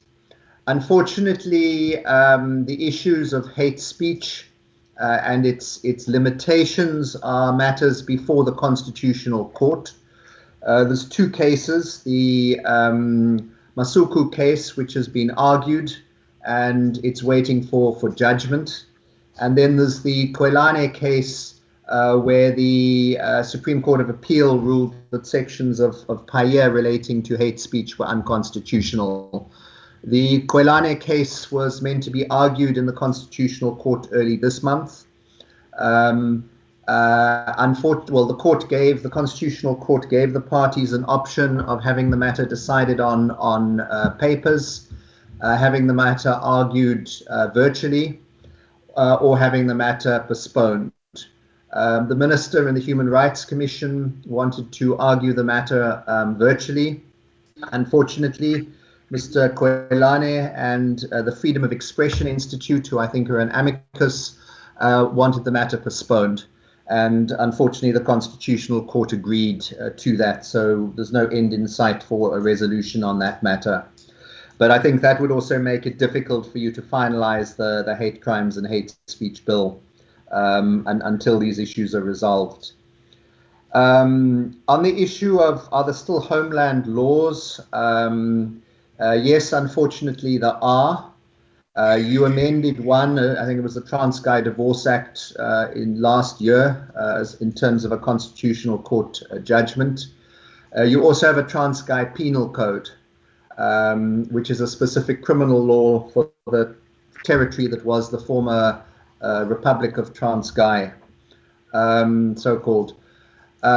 It's something I had raised with the previous NDPP. Why do we need this? Apparently, he had told me that some of the prosecutors in that part of the country were very familiar with it, so it would affect them. But I do think it's I don't know how you can have a criminal law for one part of the country, not even a whole province. It's not the whole of the Eastern Cape, it's just the former Transkei.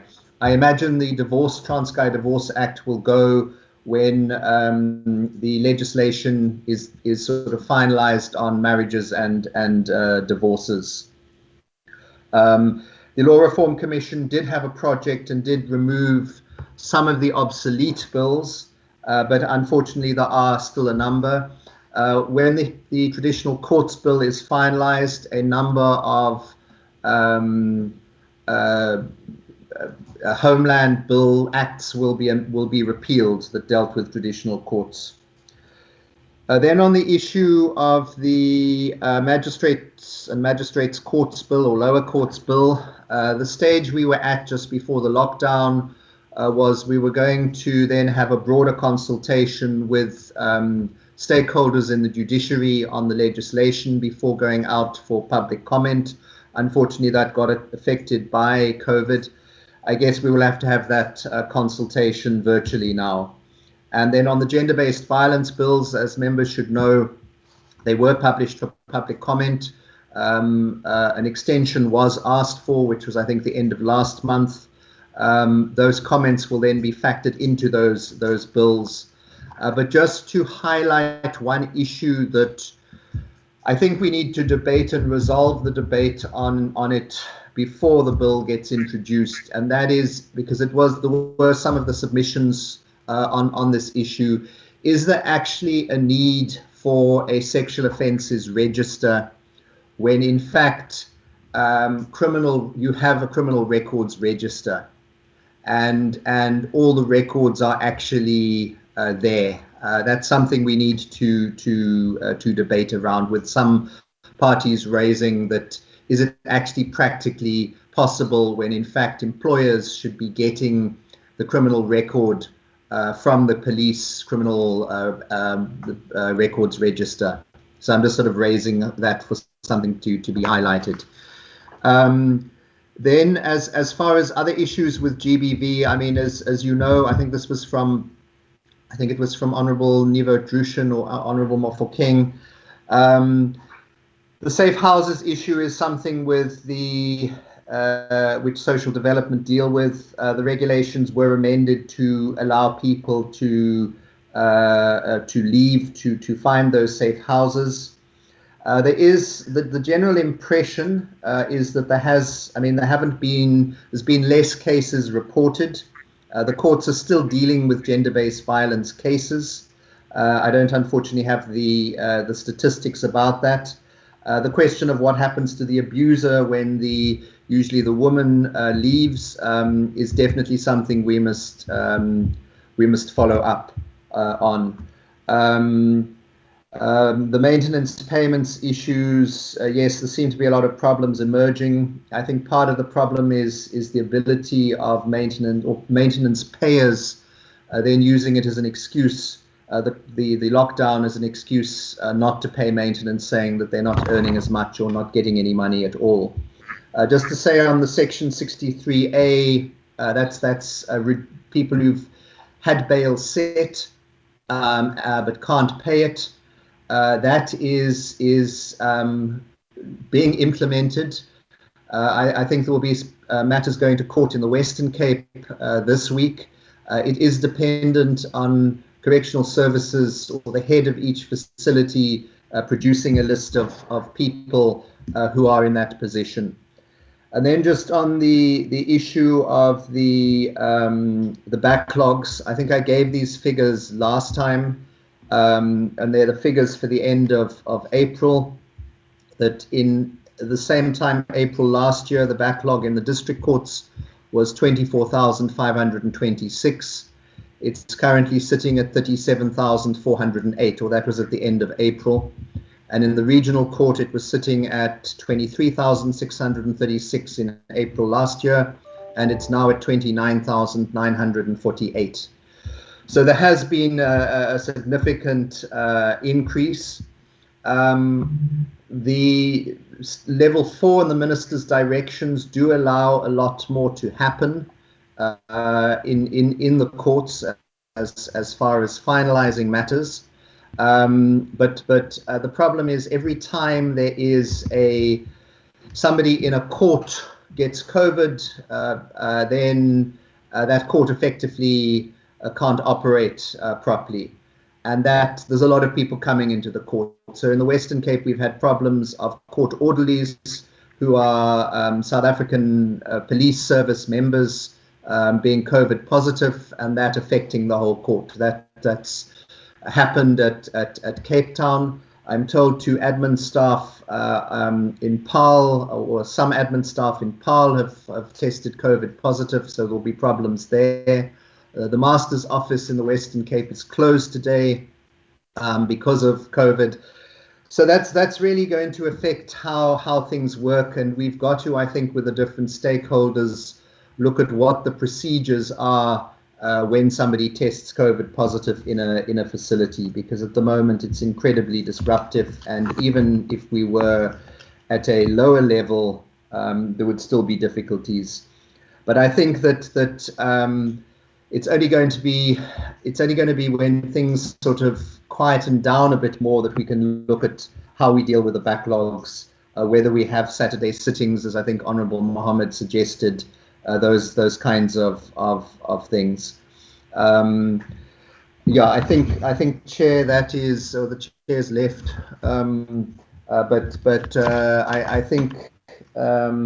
I think those were the issues. Maybe just also to say on the general issue of funding, to add to what the Minister said, you know,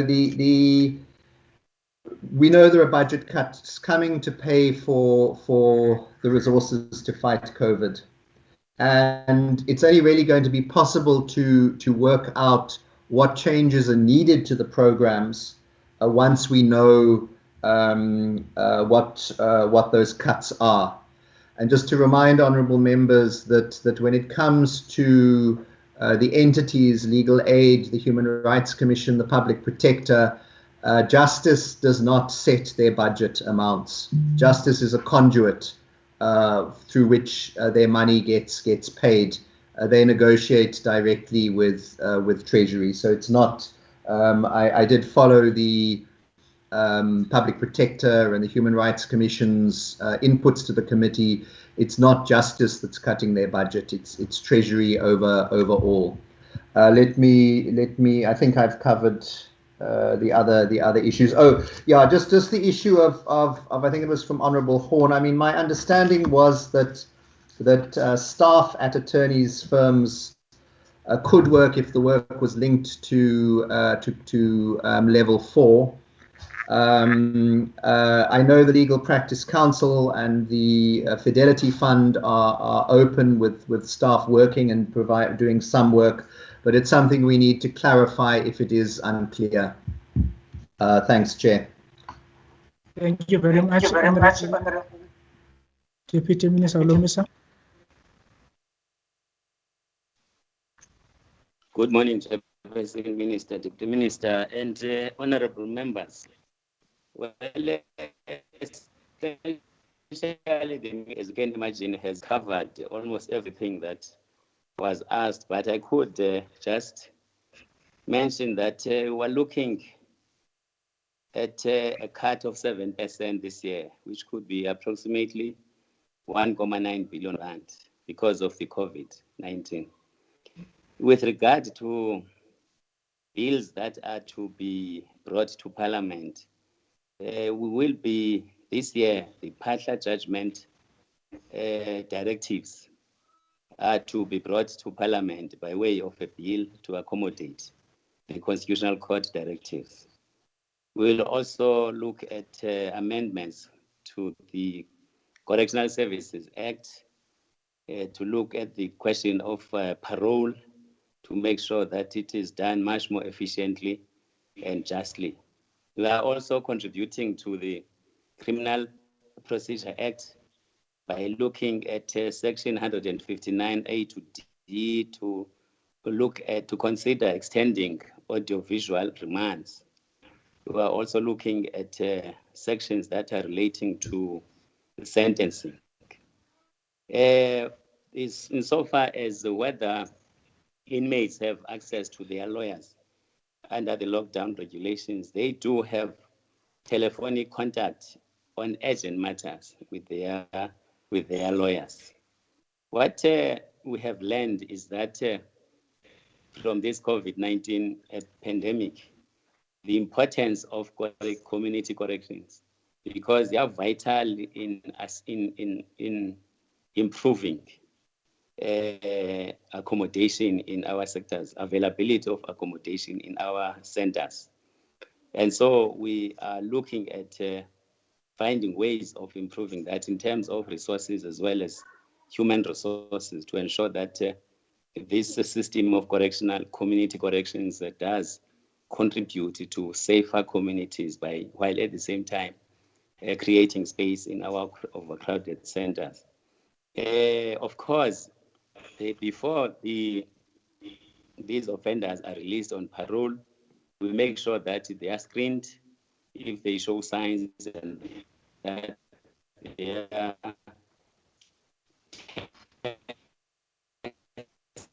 tested and because we do like to of being infected with the virus. So we make sure therefore that when we release them, they are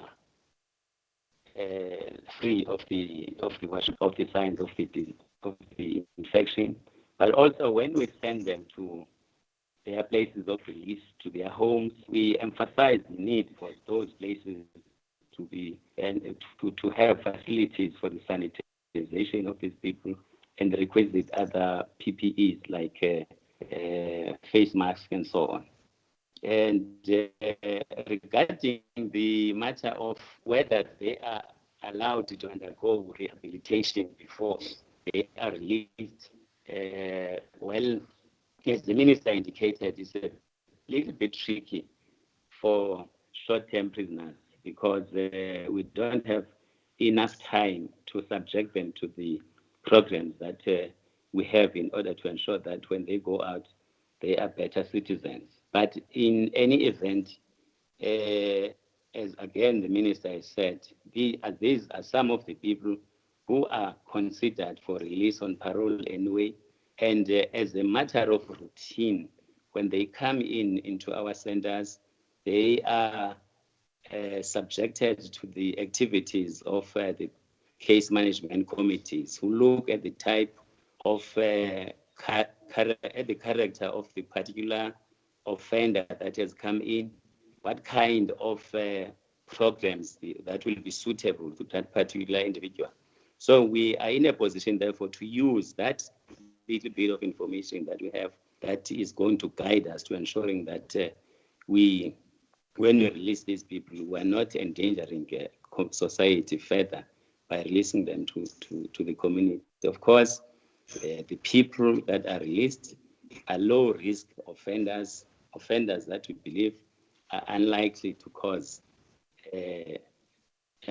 pose danger to society. People like who are over 60 years of age, of course, having committed crimes that are not within the excluded list of rape, murder, child abuse, and so on. People who are sickly, not necessarily of COVID-19. People women, inmates who are pregnant, women, inmates who have babies staying with them in those centers. So those types of people are the ones that constitute the 19,000 that we have identified for release. Thank you, Chairperson. No, thank you very much, honorable members. I think we are about to conclude our meeting. We have had very fruitful engagements with the ministry.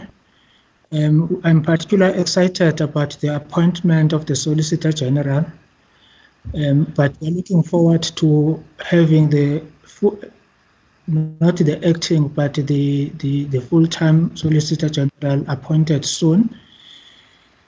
The other issue that we think that would be important for us is the issue that was raised by Honorable Jele. It would be important that we reduce whatever we have agreed on today into timeframes, so that we are in a position to monitor implementation as Parliament by the department. So we would ask the Minister to have timeframes of all the issues that you promised to do, and those issues be submitted to us as soon as possible. That would include the appointment of full-time judges to the Land Court. All those issues we would want to have sort of a Gantt chart, so that we are able also to evaluate our own work in making the department accountable. One last issue. No, honorable members, I would not be inclined to open another round of questions now. The legal aid is waiting for us to start. Some of our questions weren't answered. Honorable Mofa King and myself put on the chart that we weren't, but I appreciate the time is past. So if you could just ask the Minister about the religious leaders, if he can come back in writing on that. Okay.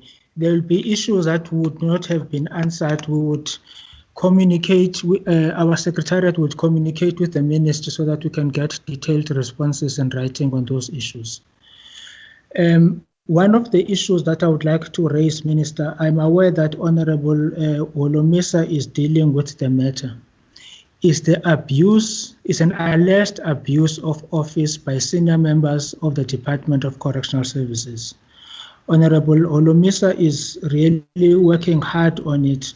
For instance, 2 weeks ago, we have received a complaint by one of the members in the Western Cape who was assaulted by a senior regional manager in the Western Cape. So there is a growing alleged abuse of power by senior members of the correctional services, especially in areas like Sunset in Gauteng, Modabi in Gauteng. These are the issues that would like the department really to investigate and to assist Honorable Holomisa, who is dealing with those issues. Thank you very much, honorable members. We would adjourn for 5 minutes so that we can have the legal aid board preparing themselves. Thank you very much. The meeting is adjourned.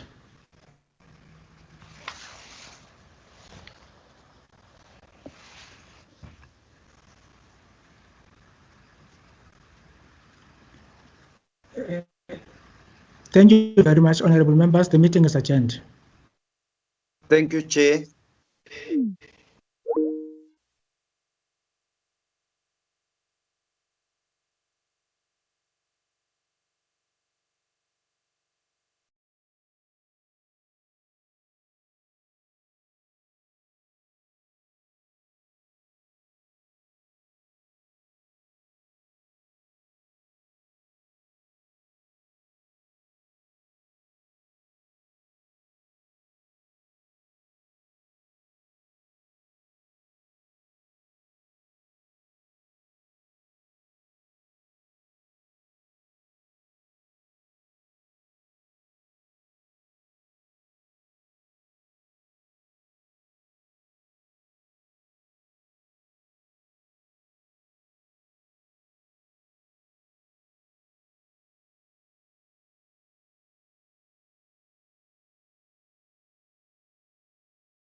very much, Chair of the committee. My name is Mvundlela Nkosana, as I've already said.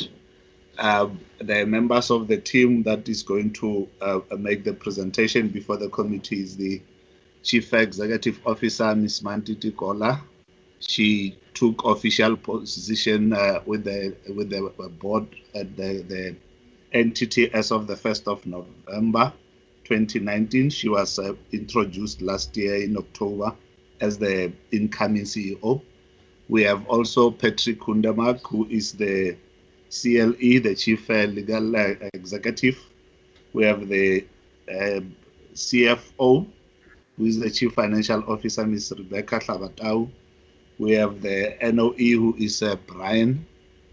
And we also have our new COO, Mr. Sitopo Michael Mamuteti. I don't think I forgot anyone. And those are the team that is going to take you through the strategic plan and the APP. The CEO will take the committee through the entire presentation with the other execs assisting her where she would have found the need to do so. Thank you very much. You are all welcomed, and sorry for taking so long. We had a long meeting with the minister. We will allow you to present. You'll be given 30 minutes to do presentations. Over to you, CEO.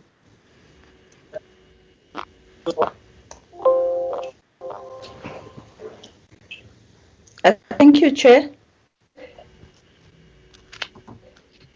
As introduced by the Deputy Chair of the Board, my name is Manditi Gula.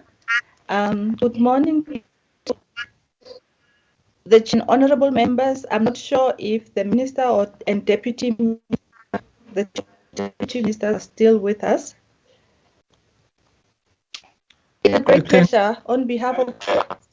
I can see the Deputy Minister Justice is still here, Honourable John Jeff.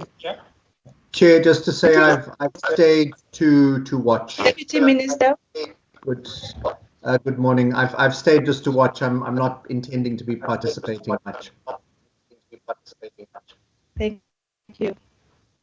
It's a great pleasure on behalf of the board and management to present the strategic plan and APP before the committee today. The presentation outline that we availed will cover the following, and I will do it in conjunction with the MANCO team that the Deputy Chairperson has used. The presentation outline is depicted on slide 2.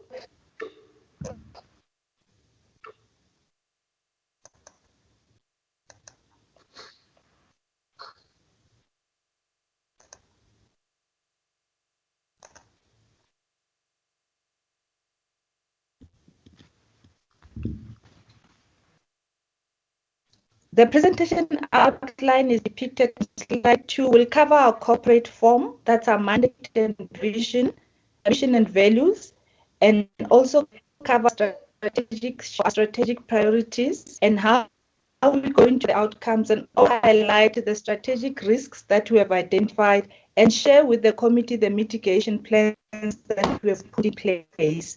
Also cover the program performance information for the APP, and the CFO will take us through the budget 2021. Our strategic plan covers our priorities, policies, our programs, and also our outcomes, and that's all 8 endeavors to achieve over the next years within the scope of available resources that are made available in the medium-term expenditure framework 2020-2023. As the Minister has already highlighted, our strategic plan has factored in new responsibility as a result of the government's policy direction related to the justice and matters. It is envisaged that legal aid will provide legal service in identified land-related matters. One of the fundamental policies adopted by the Land Court Bill is that is a creation of a single aid station for adjudication of land dispute under legal aid. And as the Minister has highlighted, there are plans underway to transfer the land rights management facility that's currently undertaken by the Department of Agriculture, Land Reform and Rural Development. It will be transferred to legal aid. And the Aid SA regulations and manual under the Legal Aid Act will be reviewed accordingly to align to the Land Code. In preparation for the transfer of the land rights management facility and through the Land Code, there is a work has been established under the leadership of the DOG acting DG to focus on foundational consideration to the transfer. Sorry, Chair, can I interrupt here? There is a very big problem with the sound of Mayor Mantiti. I'm having a big difficulty to interpret this. I don't know if someone else is experiencing the same problem. Yes, me too, Chair. I can't hear properly. CEO? Chair? There seems to be a problem. We can't hear you properly. Okay, I will check the volume.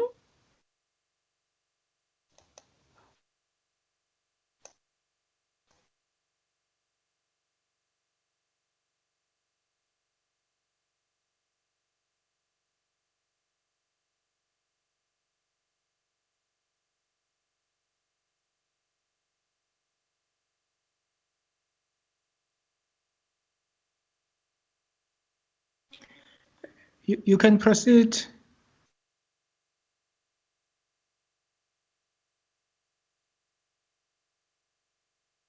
She's muted, Chair.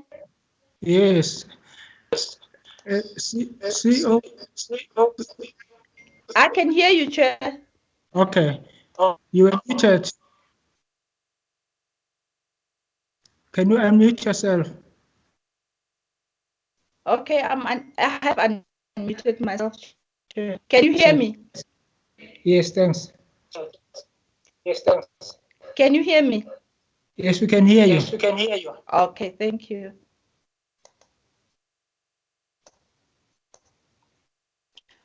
Thank you. I was still on the transfer of the land rights management facility to say there's a task team within the task team that is looking at the financial, the legal, and other foundational considerations in preparation for the transfer. We can't. And once all the we can't hear you at all. Sure.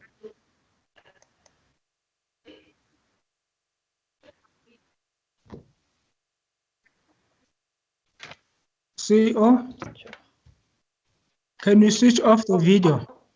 Chair? Can you switch off the video? Can I switch off the video? The video, okay. Okay. Yes. Is it better? Yes, much better. Okay, thank you. I was just saying, thank you, Chair, and sorry for, I was just saying with Land Court Bill Task Team, there is a work stream that's dedicated to facilitate the transfer of the land rights management facility into legal aid. And once all the foundational considerations are in place, legal aid will commence with the development of a capability and a business model to integrate the LRMF into its operations. Our mandate is derived from the Constitution and also from our founding legislation, the Legal Aid South Africa Act of 1939-2014, and other policy mandates.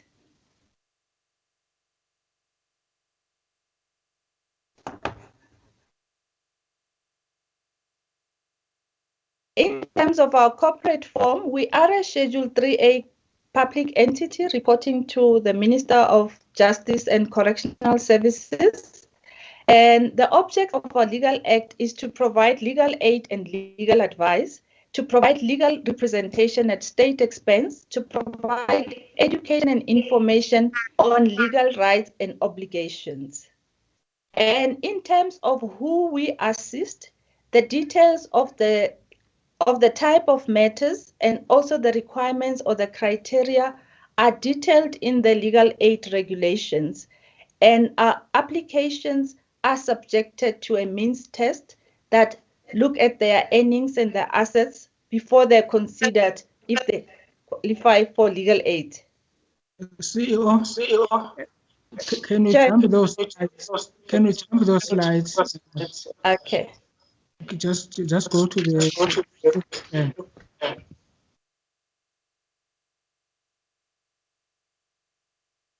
I think the slide that I've just highlighted indicate our national footprint, which comprise of 64 offices and 64 satellite offices, 6 provincial offices and 1 national office. That just shows the extent of our coverage. And in terms of our mission, in terms of our vision for the Sorry, next... Chair, Wilma here. Can I intervene? My apologies, Chair. Can I intervene quickly? Wilma here. If you jump the slides, please tell us which page number you are on, because I need to follow on a different device. I'm not looking at the screen because I have to look at the interpreter.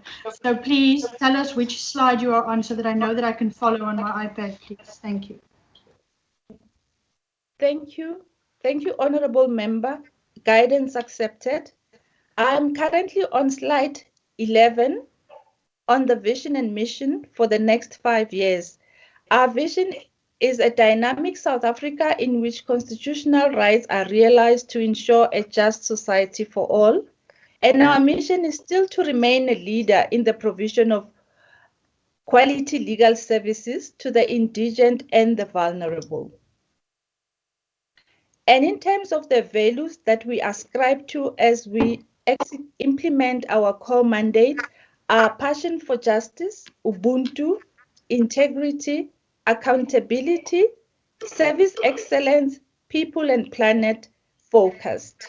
Those are the values that we ascribe to as legal aid citizens. And in terms of the strategic shifts, I'm now on slide 14. In terms of the strategic shifts, the strategic shifts identifies the priorities that we endeavor to achieve in the next 5 years.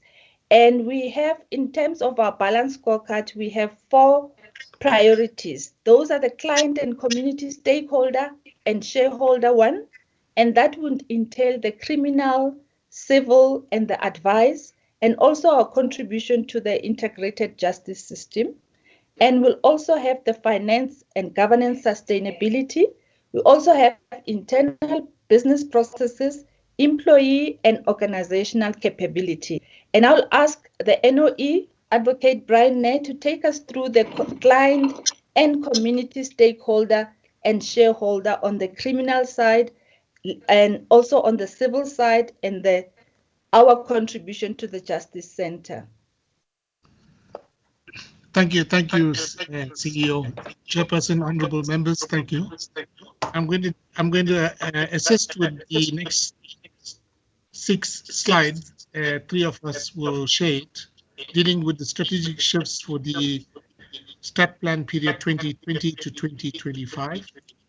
And the overall strategic shifts we aim to achieve over this 5-year period is to ensure equal access to justice for all to build a just society. And in terms of this, we intend doing it by ensuring long-term organizational development, improved maturity levels and outcomes, delivering sustainable ICE performance, and achieving our SDG target, specifically 16.3.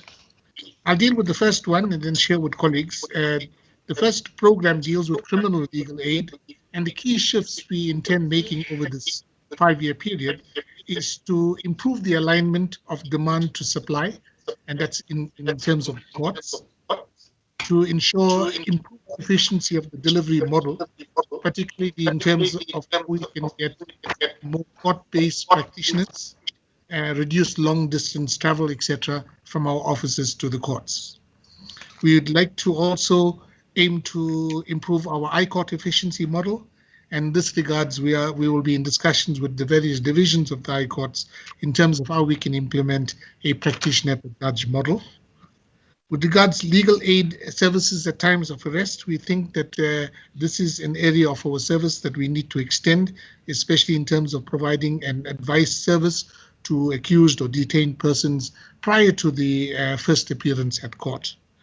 And the last aspect for criminal legal aid deals with reduced pre-trial detention. And this is how we can influence policy, legislative changes, etc., to ensure that we implement programs such as after-hour bails, greater use by the magistrate of notice to appear, a notice to appear rather than to arrest and detention. So we hope that through stakeholder involvement with the police, etc., we will be able to reduce the number of people who have to be incarcerated and then bail applications.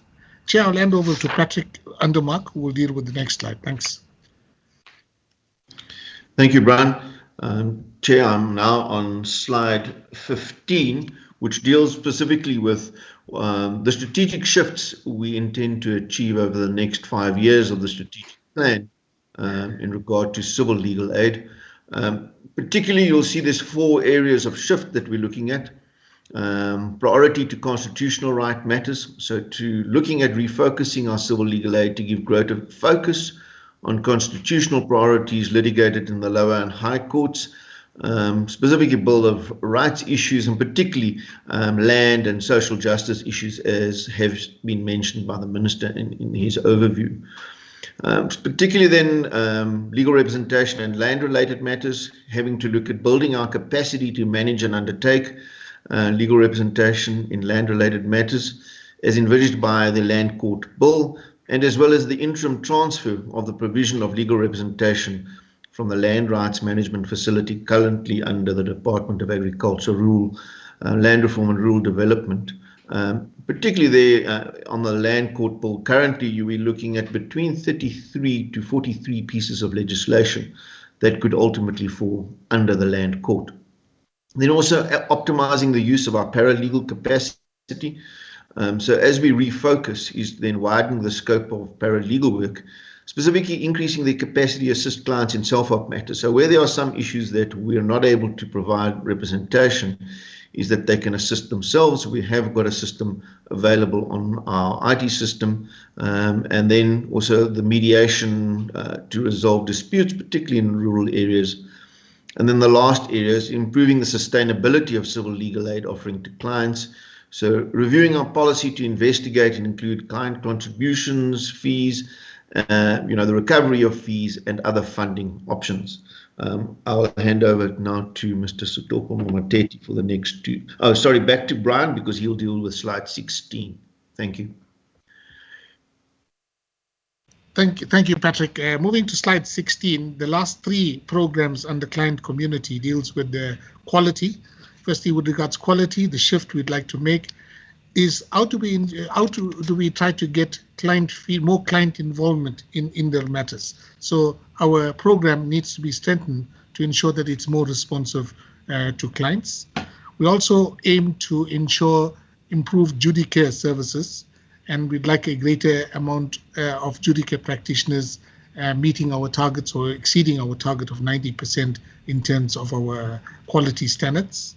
With regards to client focus, our shift here deals with legal empowerment, enhancing client engagement in the conduct of their matters. And with regards to the last program under client community justice system, 3 shifts we'd like to make, and one is improving efficiency and accessibility of the justice system. This is about strengthening our partnership with the cluster stakeholders to ensure overall efficiency of the system, which hopefully will improve public confidence in the justice system. With regards to court infrastructure utilization, we think there is a role we can play to proactively engage with stakeholders in terms of aligning the court infrastructure to the decreasing demand that we see in criminal legal aid services.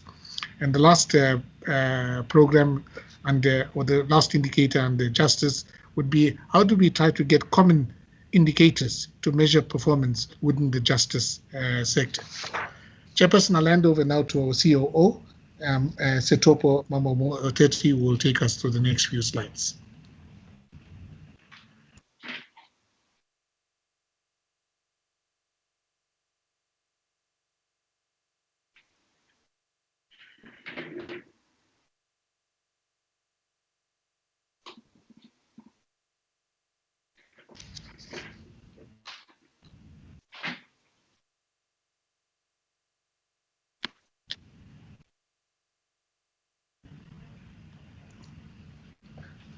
Setopo, I think you're on mute, Setopo. Okay, sorry about that. Thank you, Chairperson. Thank you, Brian. Good morning, Chairperson. Good morning, Honorable Deputy Minister. Good morning, honorable members. I will take you through to our second priority, which is finance, governance, and sustainability. This is made up of 4 parts, which is finance, governance, sustainability, and brand. Under brand, we are planning in the next 5 years to maintain our clean audit, as we have done that in the past 16 years. We further want to strengthen our financial management system in line with the financial reporting framework and best practice. And with regard to governance, we want to apply best practices and implement codes on governance. And the second part on governance is we want to maintain our effective strategic leadership and oversight by the board. With sustainability, we are planning to reduce our carbon footprint positively, and then with the brand, we want to increase our brand experience and strengthen our brand and reputation. Then I'll move to slide 17. No, slide 18. And then slide 18, it's our third priority, which is internal business process. With this one, it's divided into regulatory framework and management information. With the regulatory framework, we want to ensure that legal aid observe and complies with Legal Aid Act, regulation manuals, and all other relevant legislation. And with management information, we want our management information to expand so that it improves access to data, internal and external resources to enhance efficiency and delivery of our programs. And we further want to build a business intelligent environment in our institution so that it provides early warning and alerts as risk approach in intolerable level. And then I move to slide 18. Sorry, slide 19. And then which touches on our fourth priority, which is employee organizational capacity and innovation and learning. And then with this priority, we want to reposition and strengthen our organizational culture. We also want to reposition our employee value proposition, and we want to strengthen our ethical leadership that enables us to have a sustainable organizational transformation whilst maintaining high level of performance and humanistic environment. And fourthly, we want to embrace the fourth industrial revolution through our IT so that we can optimize our technology and have an optimum impact on the business. And lastly, on this one, we also want a responsive and adaptive IT environment, which is adequate, modern, and meets our business requirements. I'll hand over back to the CEO. I'm a CEO. Thank you. Chair, sorry, Brian will take over the next few slides. Chair, we're moving to our slide 20, that deals with the measuring outcomes. There's 9 slides altogether, again shared by a few of our executives. I will deal with this, the first 2. Slide 21 deals with the measuring outcomes rather. So in terms of outcome 1, quality client-focused legal aid in criminal matters, particularly for indigent and vulnerable persons. So the key indicators in terms of this outcome would be the number of clients that we assist in criminal legal aid matters. And here we focus specifically in terms of how well we cover the various court types. Outcome 2 deals with, again, quality client-focused legal aid, including to indigent and vulnerable persons in civil matters. And here there's a specific focus on land and other constitutional rights matters. And again, the indicator here that we have is the number of clients that we assist. The targets are in the slide, and we'll deal with it again under performance information. Slide 22, outcome 3 deals with quality client-focused legal aid services, legal advice services rather. And here we talk about the number of clients that we assist with general advice. And as you would notice in this particular row, over a 5-year period, we aim to provide advice to over 1.1 million clients. Outcome 4 deals with client-focused strategic litigation services in order to give content to constitutional rights, as well as to increase access to justice for indigent and vulnerable persons.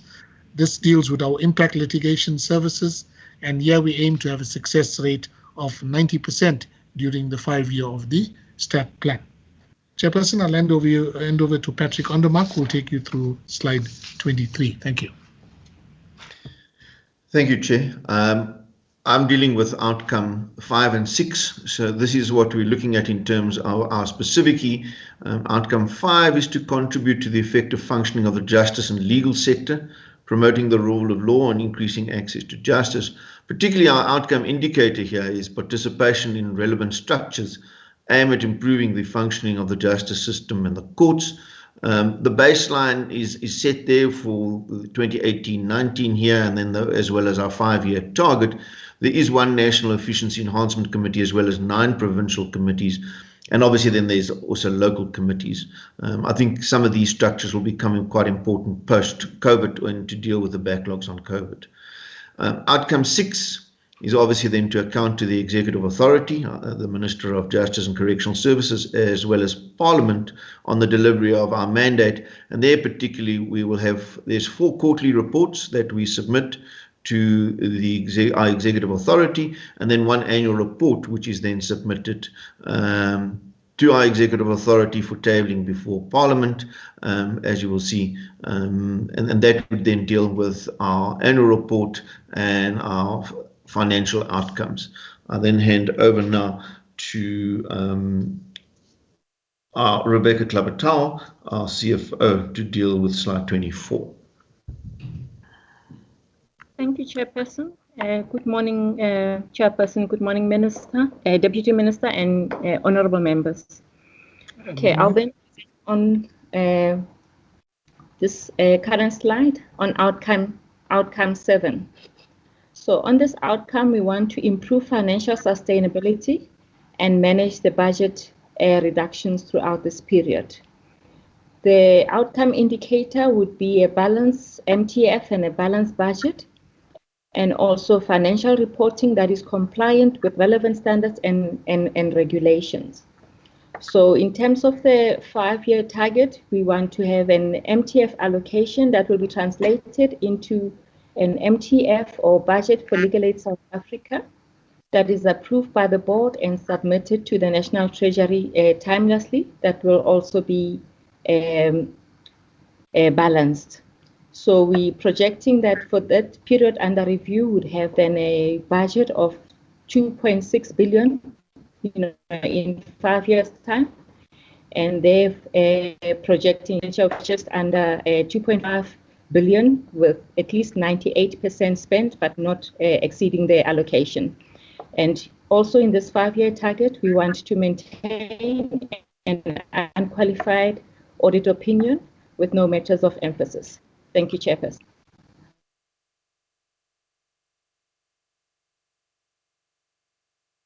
I'll then hand over to my colleague, the Chief Operations Officer, Mr. Sutopo Mamuteti. Thank you.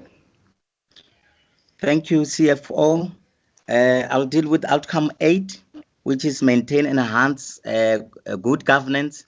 In terms of this outcome, our indicator is to comply with all the statutory requirements, and we aim at internal audit completing its annual coverage plan, and lastly, a properly constituted board that functions effectively.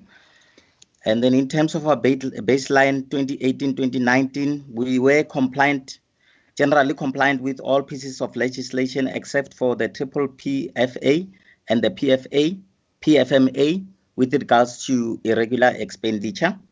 And then with annual audit coverage plan, we achieved 99% of the annual coverage plan in 2018-19, and we had a properly constituted board which functioned effectively.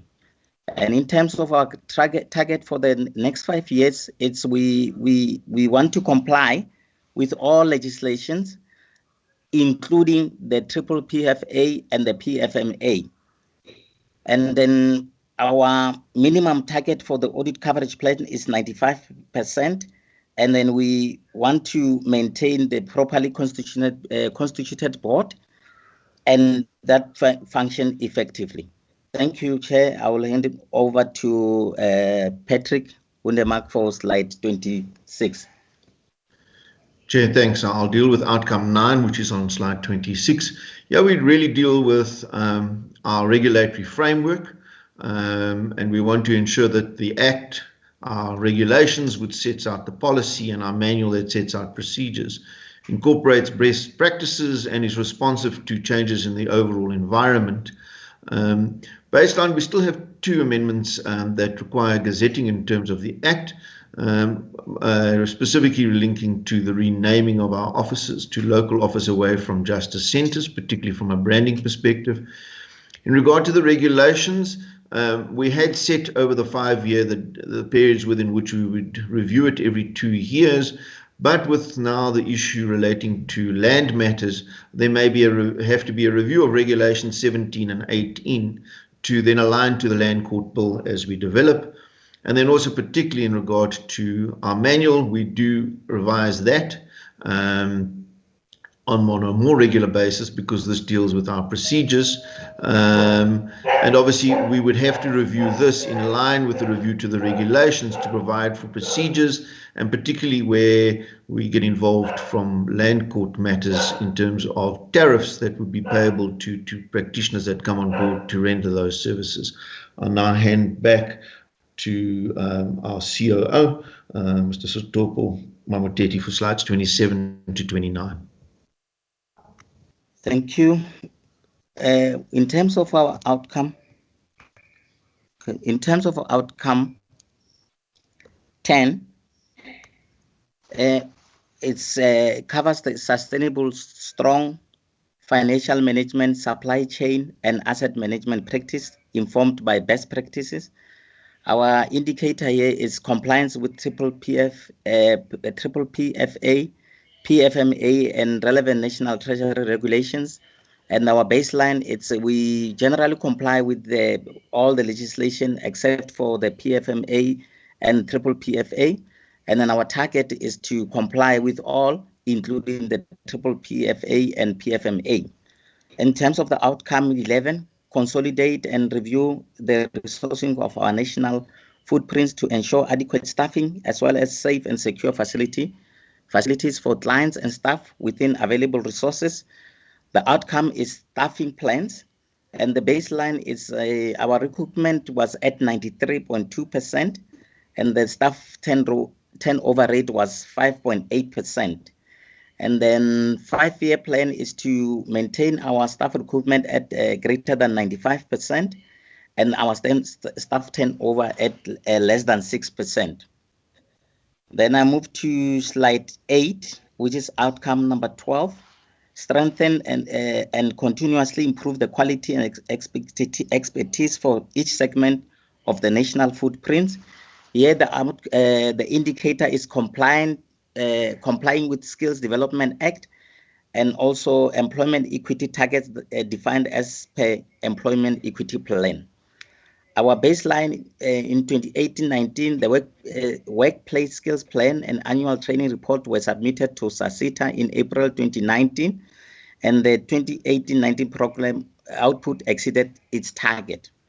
And in terms of employment equity, EE audit 2019 completed, and the plan for 2015-2020 was reviewed to develop EE plan for 2020-2025. Our 5-year target is submission of workplace skills plan and annual training reports timelessly by April 2020, 2021, 2022, 23, 24 in full compliance with Skill Development Act. And again, with regards to our EE Plan 2025, the EE Plan 25 was approved by the board and has been submitted to the Department of Labor. EE Audit and EE Plan in 2025 is in place. Then I'll move to slide 29, which is outcome number 13, which states that we want to enhance and maintain an integrated and service and client-oriented secure technology system with capacity to integrate stakeholders. Our indicator here is we want to have a stable and reliable wide area network and virtual private network. We want to have a stable, we must have a stable hardware platform, IT software and application maintained and upgraded, organizational cybersecurity metrics developed and maintained. And then in terms of our achievement in 2018, which is our baseline, wide area network annual availability was 94%, which is was 0.36% below the target of 95%. And then in terms of our hardware platform stability, IT hardware was available for 99% of the time. And then IT software, we had developed a ELA system in-house, and the release 1 was finished and completed. And the annual disaster recovery rehearsal was successfully tested. And then the cybersecurity strategy is in place. Our 5-year strategy is to maintain and upgrade the wide area network to software-defined network with the minimum of 10 megabyte bandwidth at all branches, and then to maintain our wide area network availability to 95. And in terms of hardware, it's we want to maintain it at 99% availability. And then in terms of our ELA system that we have developing, we want to finalize and complete release 2. And then in terms of cyber security, we want to have a cyber resilient environment with ongoing staff training program in place. I'll hand it over to the CEO. Thank you. CEO. Chair, thank you. How much time is it now? Because you're over by 5 minutes. Okay, maybe we may need how much, just how 10 much minutes. time 10 minutes. No, we can give you 5. Okay. All right. Thank you, Chair. I think just based on the outcomes and the programs that were allowed by my colleagues, this plan was concluded prior to the advent of the COVID-19, which inevitably impacted on our normal operations. And in terms of our mitigation strategy, we put in place a COVID steering committee that comprised of management and also the 2 labor unions, recognized labor unions, to coordinate our response to the COVID. And we also have developed a workplace plan to direct our operations during the various alert levels. And our workplace COVID plan is based on the regulations from COCTA, from the Minister of Justice and Correctional Services, Minister of Labour and Employment, and the DPSA circular with regard to the OHS at workplaces. So in terms of the strategic risk that we have 13 strategic risks that were identified prior to the advent of the COVID. And in our view, because we've already received a letter from National Treasury asking us to relook at budget cuts, we likely may come back to the committee with regard to our outcome relating to our core function, that is our criminal delivery, civil and strategic litigation, on what's now included in the outcomes that the team has just taken you through. And we likely may also have an impact on outcome 7 that relates to the budget reduction. And also what is also good is the fact that with regard to outcome 13, that is the integrated service orientated information technology, the COVID-19 saw an acceleration of projects that were aimed at enhancing the remote access, so that we must enable a greater amount of our colleagues to be able to work from home, or to facilitate the capability to work from home. And also they also rolled out Microsoft Teams. We have about 200 licenses that we are planning to increase to 300, so that we may enable all our staff members within the operations to be able to utilize the virtual platforms. And in terms of the service delivery risks that we identified 4. We also identified 2 financial ones that relates to budget cuts that I've alluded to. We've also alluded people management risk with regard to our staffing capability may be affected by the budget cuts, and also the training and development budgets may also be affected. And also, if we look at our technology, we envisage that we have to be agile so that we keep abreast with the technological enhancement and also with the risk-based cybersecurity. And on the governments, we intend to uphold ethical and good corporate governance.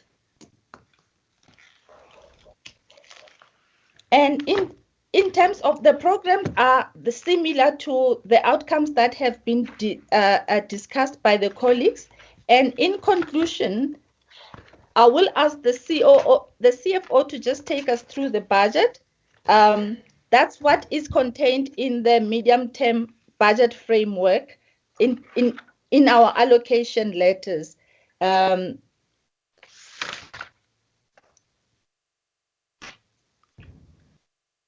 We have been afforded 2.6 billion to run our operations. In the interest of time, I'll just run through it because we've been given 5 minutes and then conclude. Our plan initially was okay, aligned to the budget that was allocated. Is only in the advent of COVID now that we are faced with budget cuts, and they may just affect our delivery capacity. But in conclusion, we will assess the impact of the current COVID-19 on our strategic objectives. Like I said, I've identified the ones that are likely to be affected by the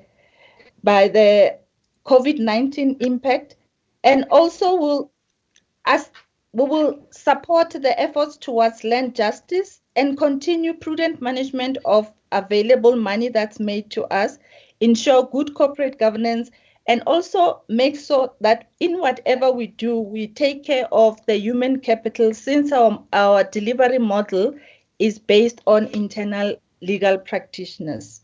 And as and when we go about implementing or executing a strategic plan and APP, make sure that we address all the challenges and risks that beset us. Thank you.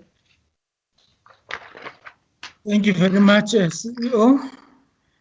I will now allow members to ask questions, make comments and suggestions.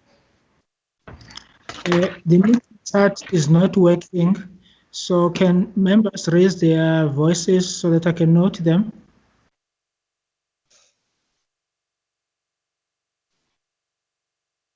spot here, Chair. Hisham Mohammed, Chair. Mufokeng.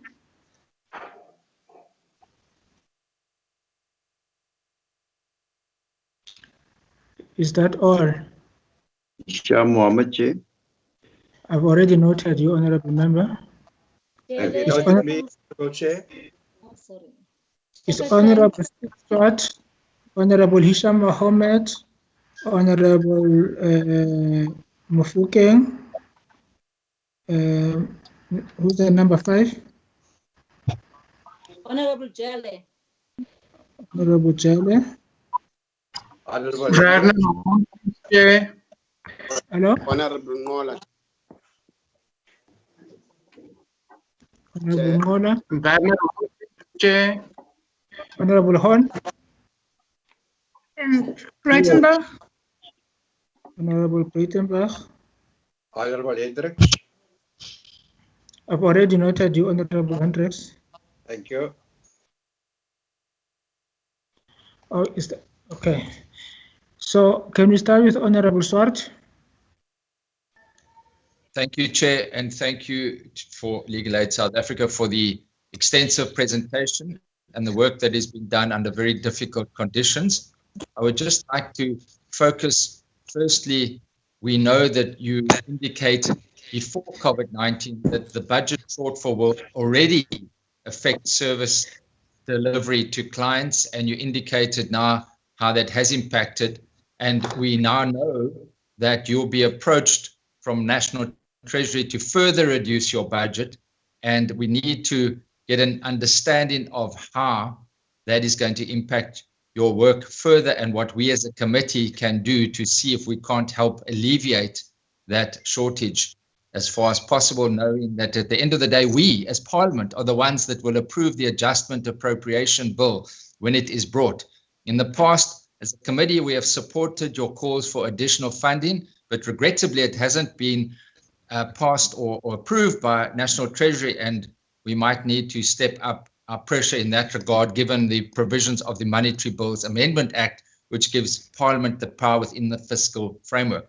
But what I'd like to ask is particularly some of the issues that did come up in your report, and that is the absence of the relief component and the impact that that has had on the past.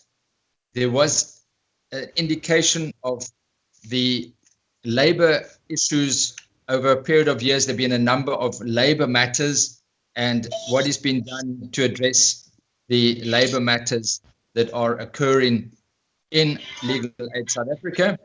And then the transfer of the land matters to Legal Aid is something which the committee supported. I'm just in this meeting, live on TV now. I'll call you back. I'll call you back. Right, sure. Honorable Hisham, can you please mute your mic? So, Chair, the very important issue of the land matters being transferred to Legal Aid is an issue which the committee resolved on at the end of the last Parliament, and we got an indication from the Minister that that will now take place.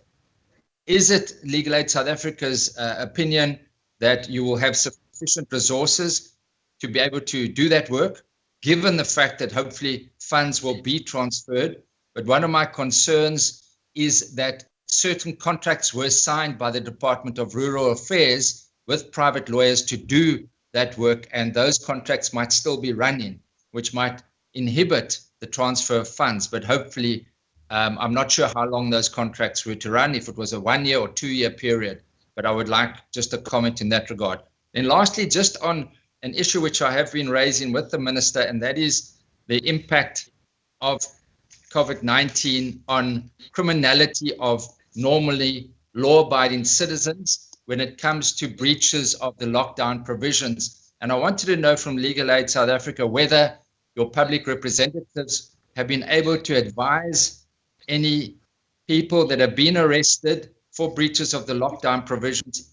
And in particular, my concern, and the Deputy Minister did address this, and I'm grateful for that there could be a judicial matters amendment bill to ensure that such people do not receive criminal records. but I'd be interested to know, obviously subject to the lockdown provisions and the limitations that that provides, but to what degree is Legal Aid South Africa able to advise people at this stage of the consequences of paying an admission of guilt fine, which at this stage means that they'll have a criminal record, and whether they should rather go and contest that in a court, and maybe you'd be able to represent them, understanding that many of these matters could be very trivial and would amount to purely representations to the National Director of Public Prosecutions, which could result in the withdrawal of those matters. I would urge Legal Aid South Africa to maybe communicate this to the broader public.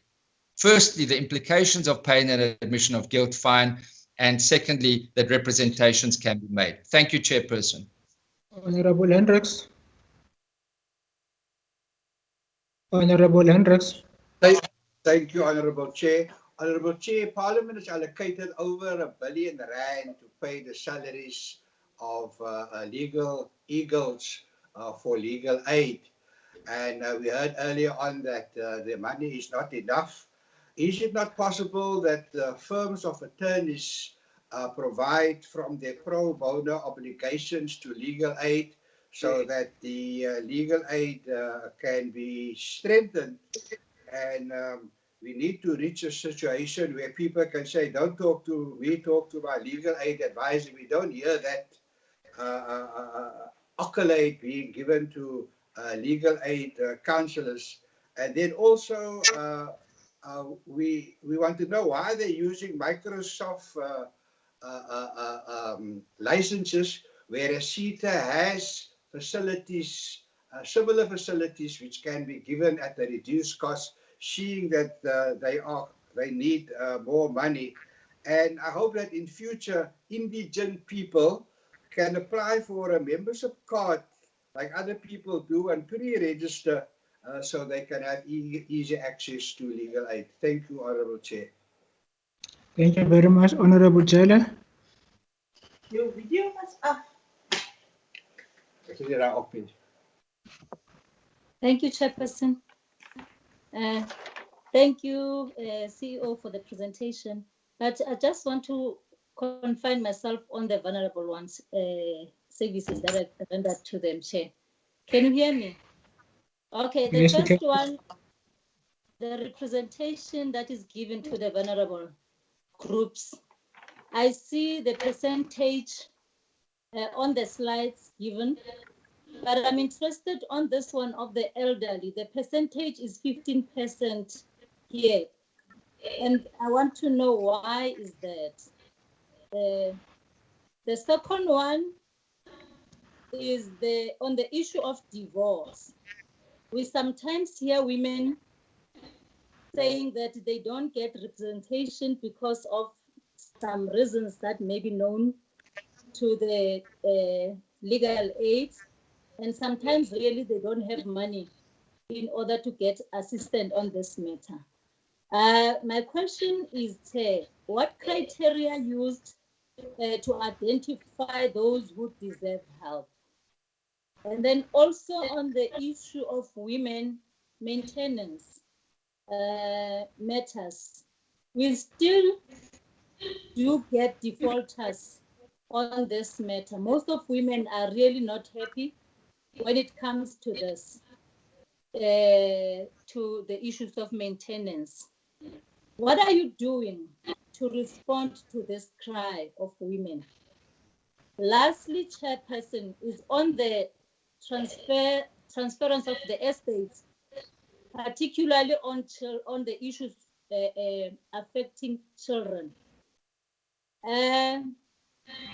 With due respect to those good prosecutors and other legal professionals that are helping our children, but we still have an outcry, Chairperson, of the little ones who are left orphans, whereby they feel that sometimes they don't get good services on these matters, especially where I had just an example, a case where they were assisted with getting what was due to them, but you find that along the way, they are being assisted.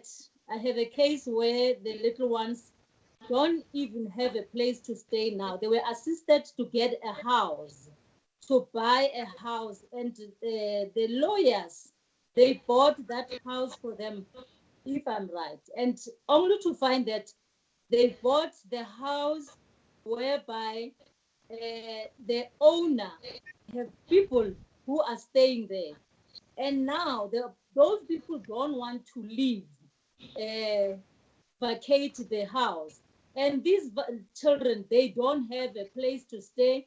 They are being assisted by their neighbors. My question is on that one: do you sometimes have a follow-up on issues you handle or issues handled by legal aid to the vulnerables to see if the clients are happy? Thank you, Chairperson. Thank you. Can the CEO unshare the screen, please? Honorable Horn.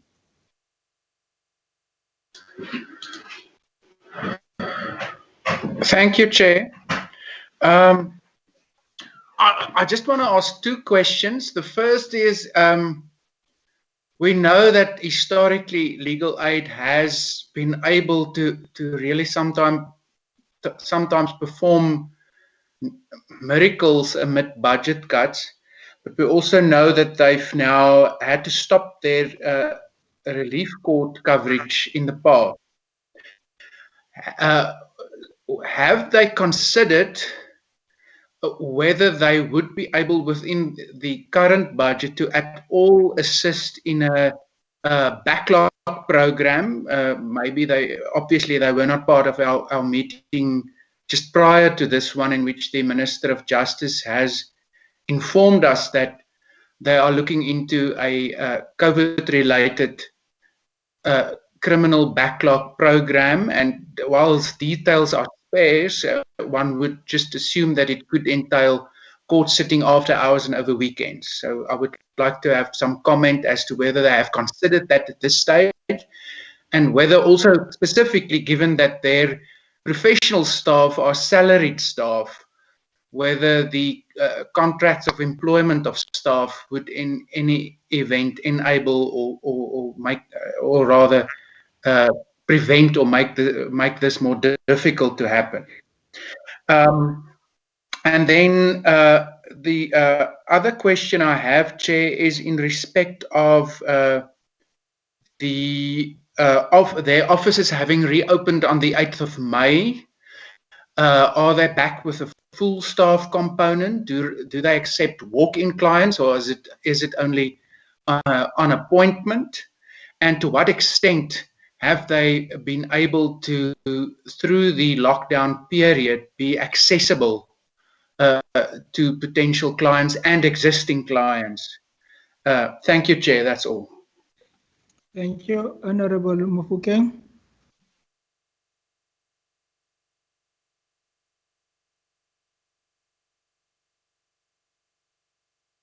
Honorable Mufokeng.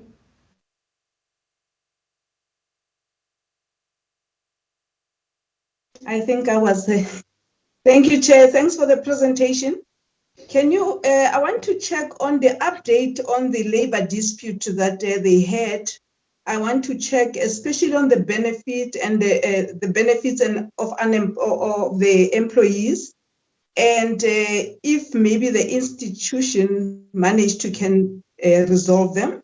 The other question will be on how does the Legal Aid South Africa embrace the fourth industrial revolution? Because if you look at the challenges that actually came out now with COVID-19, you'll realize that we need the online registration or application. On the health and safety protocols, are you ready in preventing COVID-19 infections in courts? Thank you, Chair. Thank you. Honorable Mohammed. Honorable Mohammed. Thank you, Chairperson.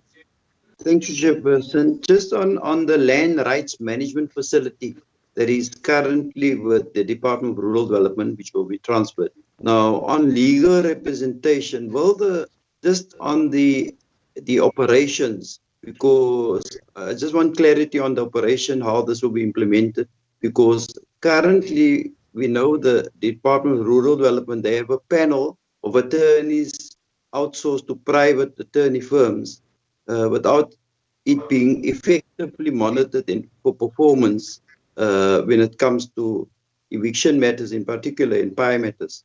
What will be the methodology? I assume it will be legal aid employees, legal representative will represent clients in this matter like they do in all the other matters as per their mandate. Thank you, Chair. Thank you very much. Honorable Glenis Breitenbach. Thank you, Mr. Chair. Yes, I have the same question as the Honourable Mohammed, and I'll wait for that answer with regards to the rural development. Then we'd like to know what mitigation plans are in place to deal with possible cost cuts. How will this impact the work of the Legal Aid Board? And then finally, the sexual offence courts and the specialised commercial crime courts are planned for quite a big rollout. Legal Aid South Africa budget is to be reduced and accompanied with staff cuts, I assume. How do they plan to deal with the increased work for legal aid as a result of these rollouts of specialised courts, where I'm sure their services will be in high demand? Thank you. Thank you very much, Honourable Ngola. No, Chair, let me not waste time. I am covered. Thank you very much. I'll now hand over to the Legal Aid Board for responses. Thank you, Chair. I will take some of the questions and the others I'll leave for my colleagues. With regard to the question posed by Honourable Swart and also Honourable On, with regard to the impact of the budget cuts with regard to our service delivery capacity, like I said in the presentation, we identified it as a risk, particularly for the outcomes relating to our core business. We will come back to the committee, respond formally with the implications of the budget cut if they materialize. We've been approached by National Treasury to cut of 17% of our baseline for 2020-21, which translates to about 354 million. And because our budget mostly comprise 80% of personnel costs, it will be difficult for us to implement any of the suggested cuts. So we have responded to National Treasury, highlighting the fact that our expenditure is mostly around personnel, since our service delivery model is internal legal practitioners, so it would not be possible to effect that cut. With regard to the labor matters that was raised by the Union Salawu, we have since recognized Salawu in November 2019, and we now have two recognized labor unions, Salawu and SAPTU. And with regard to some of the demands, the board did approve an increase of the group life scheme from 250 to 500, and also asked management to look at enhancing that GLS. In the present budget, we have made provision of about 15 million, and with the current 500 cover, we're still at about 6 million. So there's room also to enhance the GLS. We also are contributing about 50% of the professional fees for all our staff members, and we're covering 100% for the candidate attorneys' legal practice and exams. And we've also increased the funerals benefit. And also with regard to the question asked by Honorable Jelle with regard to how we're making how we're protecting Honorable Mufokeng, of how we're protecting our staff that are at court. In terms of our COVID-19 guidelines, we are availing a once-off allowance of about 150 for our staff members that to buy 3 cloth masks. And we do provide an allowance for all those that are not office bound of about 50 Rand per month, so that they can have above what the court provides, then they can have, they can buy own sanitizers. And with regard to the transfer of the land, land rights management facility, like I said, we are participating in a work stream for the Land Court Task Team that is looking at all practical considerations. For instance, we look at factors that may have posed risk with regard to them delivering a service, their contractual obligations, etc. So until all those are threshed out, we will not effect the transfer. Patrick is serving in that work stream for the transfer of the LRMF, so he will add on that aspect. But in terms of whether we are going to provide that through our internal practitioners or not, that's the capability and the business model that I say, once we understand the nitty-gritties with regard to the operations of under Department of Agriculture, we'll then be able to develop our own capability model once we understand what the operations and the environmental aspects are with regard to the LRMF. And with regard to the criminal breaches during lockdown, Brian will look at that. And with regard to services, since we opened post the hard lockdown, our services operations are limited to the services that are permitted in the regulations and in the directions. Currently, we are open only for telephonic advice, not for walk-ins under level 4. And with regard to the capacity to deal with the backlog, we will participate in the structures that the minister highlighted, and we will advise if we are able when we present the impact of the COVID on the specific or core function outcomes. And in terms of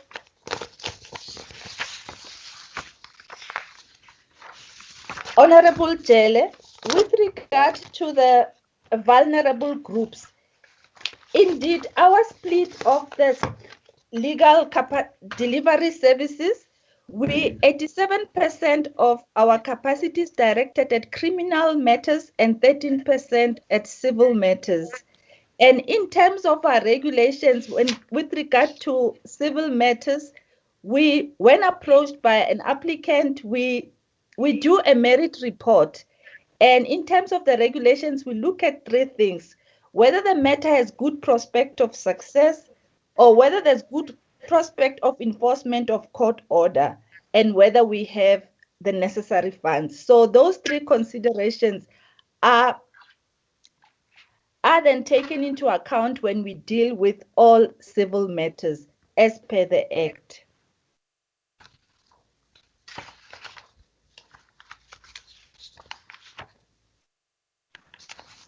I think the pro bono and the the regulations offences, I'll leave to Brian to tackle.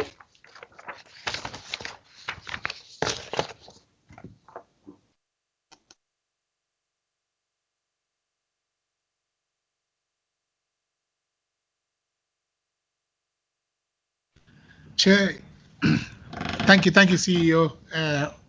Chairperson, our CEO has covered quite a lot of questions. I'll try to deal with questions that have not been dealt with, that are more criminally focused.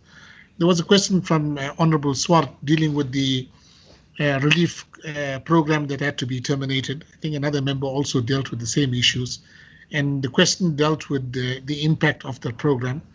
So by us terminating the program, that obviously contributed to some inefficiencies, in the sense that at courts where our practitioners were absent for any reason, in many of the instances, courts could only deal with other matters. And in some areas, we know that legal aid matters consume 90 to 100% of the cases. So those courts would not be efficient for this time. We have embarked on a good program in terms of consultation with court stakeholders to better plan for days when our practitioners will not be there. So where it's annual leave, exam leaves, etc., Chair, then courts are able to make plans to be efficient and productive during those days. But where the problem comes in is where there's sick leave, for instance, and you don't have advanced one for it, then that problem still persists. But we're receiving fewer and fewer complaints from magistrates with regards the absence of a relief program. I think there is some understanding amongst court stakeholders with regards our budget constraints. In terms of COVID-19 related offences, our findings thus far is that by and large, most people are paying admission of guilt fines prior to even coming to court. So, but I can assure the committee that our lawyers are providing services to clients where they are briefed on those matters. We are able to communicate with clients what their rights are.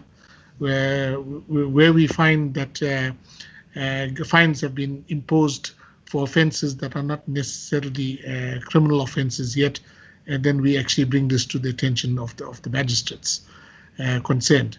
But the number of cases that we actually doing that's COVID-19 is few, and that could speak to one, most people are settling prior to that, or many people don't qualify for legal aid in terms of our means test.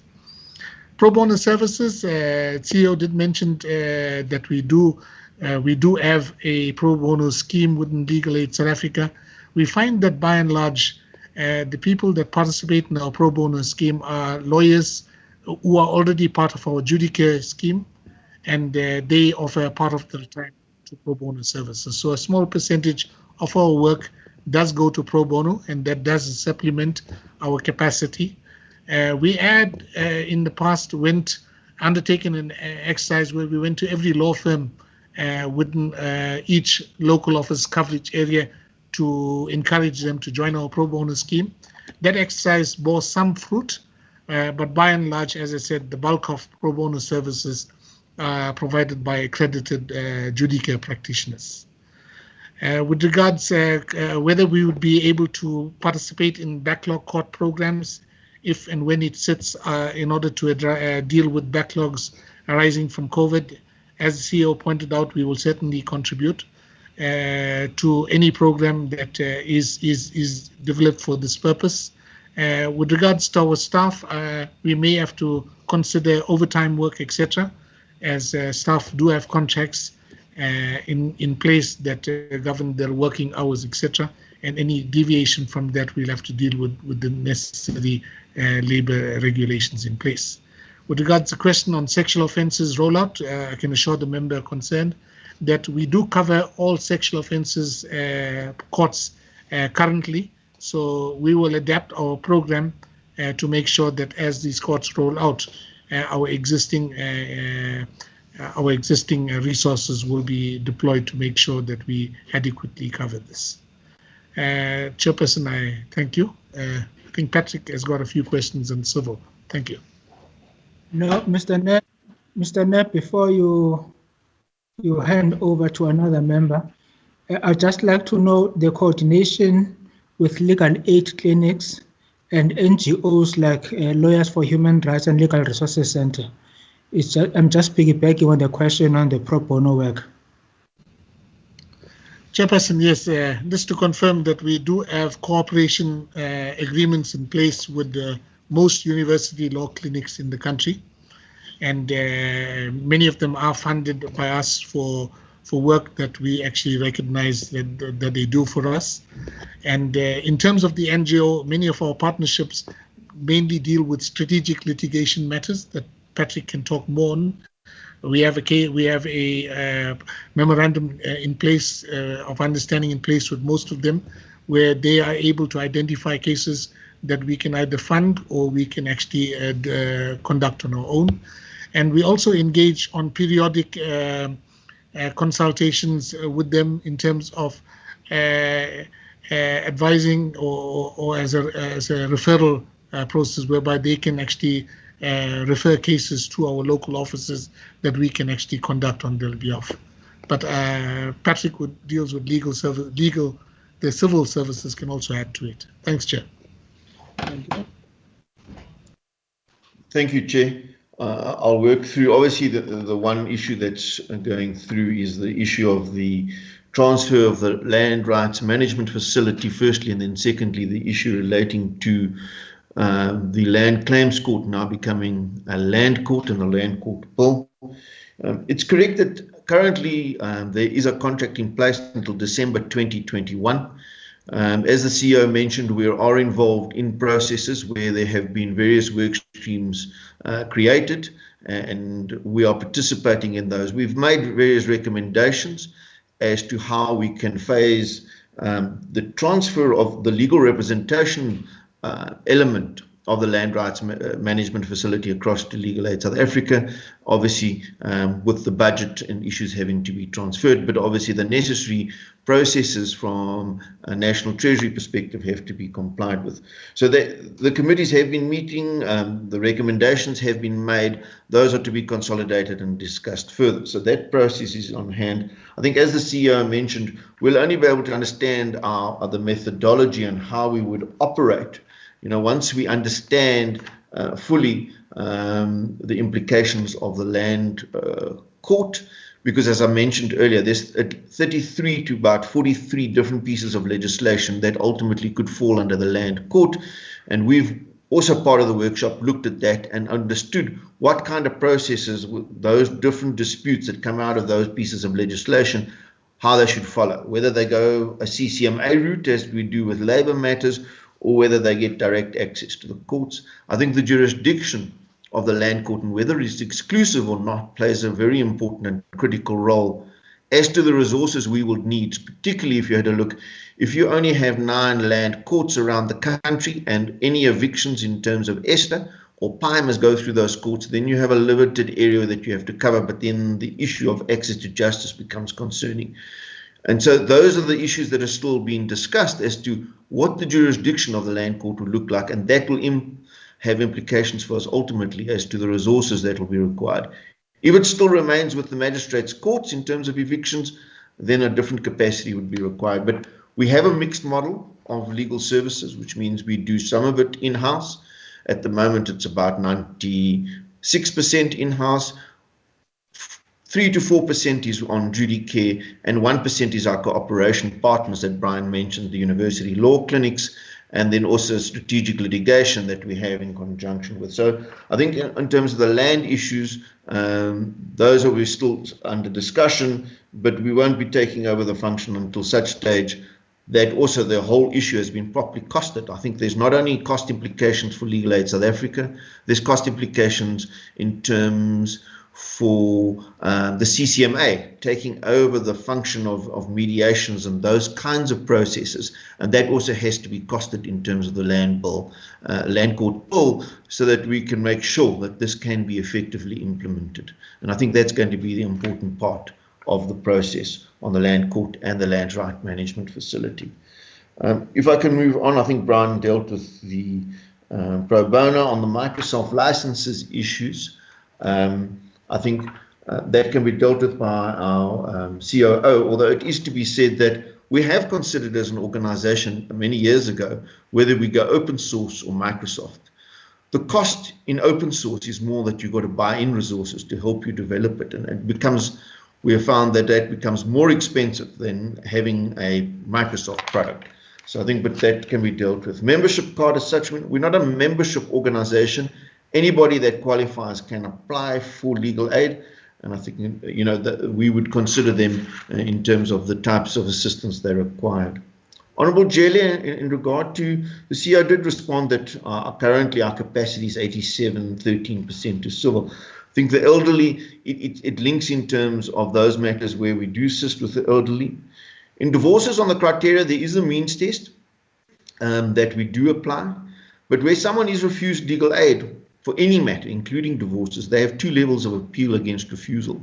So I think it's important, and they are advised of that, so that they then can exercise their right of appeal against refusal internally, once to the provincial head, and then in civil matters, it comes to me from a civil perspective. In the criminal, it will go to the National Operations Executive. So we do have those 2 levels of appeal built in, where people are refused legal aid, and we do look at that and reconsider.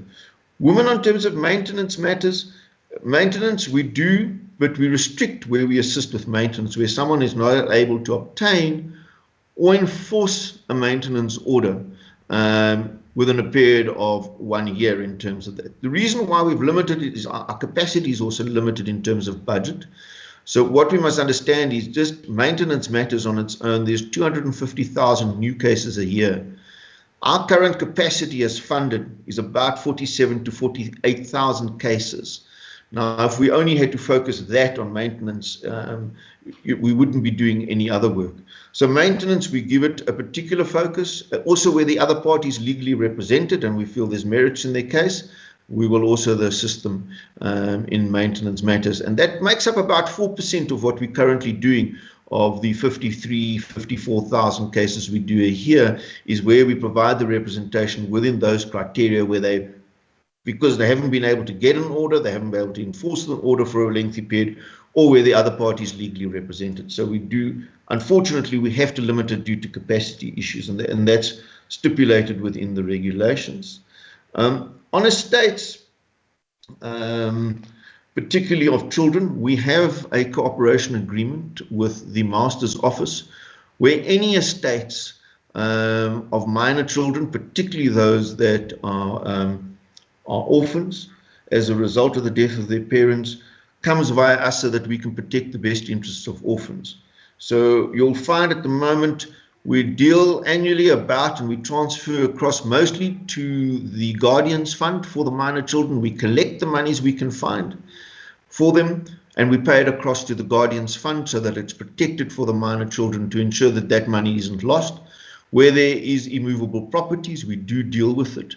Sometimes we do find that there are people living in the properties, and we have to then bring applications for evictions. So we do provide that assistance overall. In terms of the matter that was mentioned, I'm not too sure if it was a legal aid matter or not, but you're welcome to contact me subsequently, or if I get furnished with the details, I can always check and follow up on that. We're happy to do it. As to whether clients are happy, we do have via our advice line, we have an element of client satisfaction. So in both criminal and civil matters, we have a program to call our clients to go and determine if there's any concerns and any issues. And that's managed via the advice line. If we pick up on a concern or an issue, we will then send that through to the local office so that they can respond to us and tell us how they're dealing with it from a complaints perspective. Our advice line is also now, we've made it a complaints line for our clients. And once every 6 months to current clients, we will send out an SMS saying, if you've got a concern with your matter, please call the advice line on this number and lodge the complaint so that we can then follow up on it. So we have put systems into place, because unfortunately there are sometimes instances where clients are not satisfied, and for us to then be able to check and follow up on that, we have put those systems into place.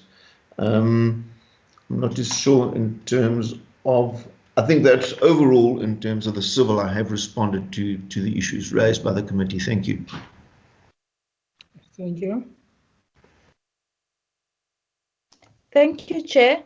I think also in addition, we do conduct an omnibus to check if clients, stakeholders are happy with our service provisions once biannually.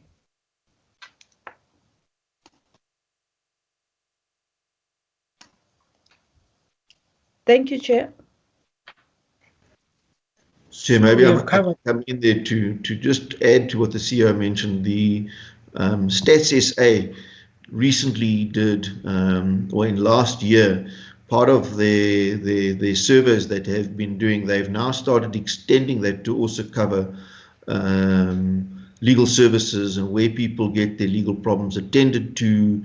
And I can say that in terms of the survey that was conducted, the Stats SA in their report found that of the clients assisted, 87%, Legal Aid SA in terms of client satisfaction got the highest score at 87%, including private legal practitioners. And I think that was a very good outcome in terms of the Stat SA research that they have been conducting.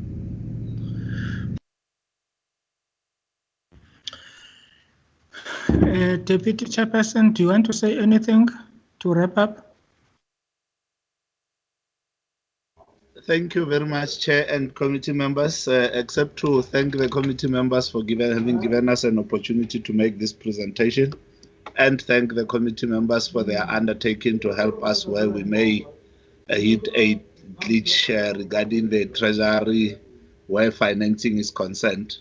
We would like to thank you so much for the opportunity and undertake to revert to you on the issues that the committee members have raised, and we may have not given full answers, or the CEO has already undertaken to revert to you as soon as those answers would have been generated, particularly on the basis of the fact that some of the questions are forward-looking and they depend on external factors to which we may not have already applied our mind as an entity in the light of the moving target that we are all facing in the country. So it might be premature for us to give you certain static answers as if we've already analyzed them the way you would expect us to.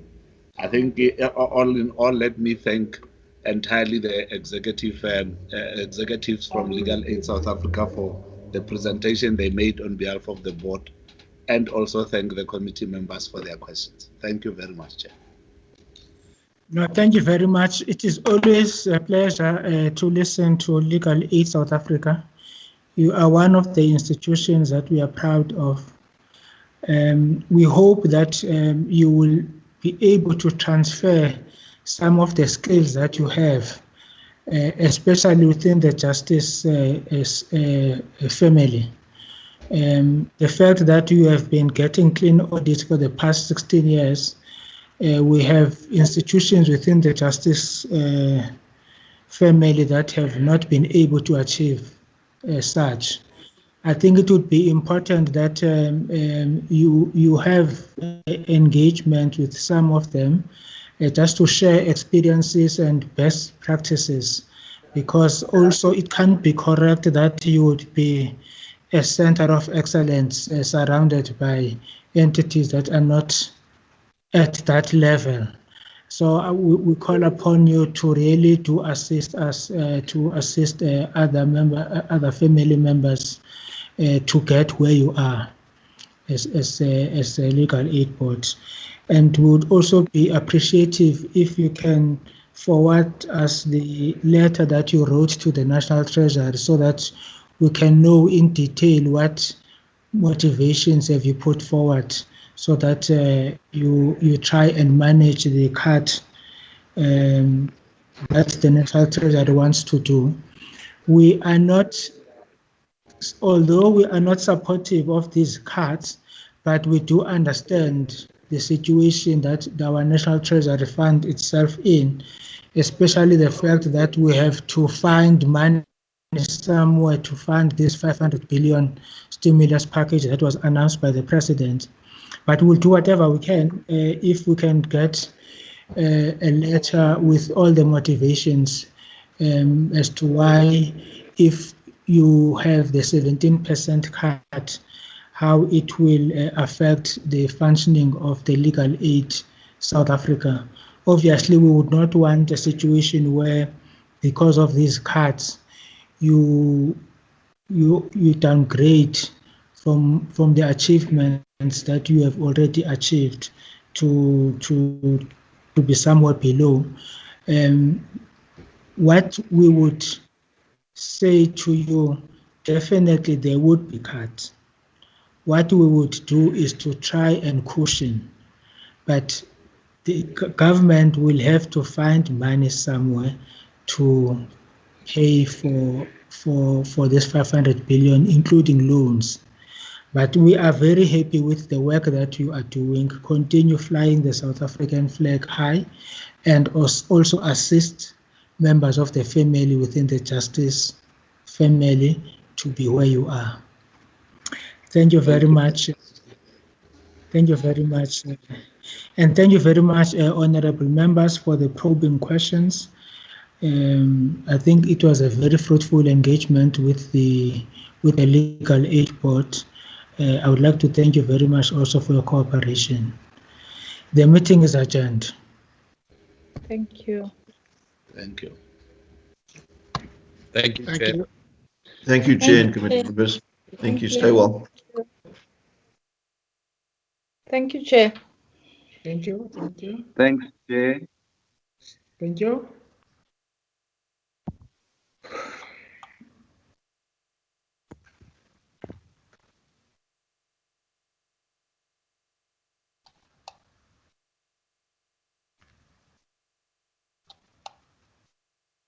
Hey, who's that?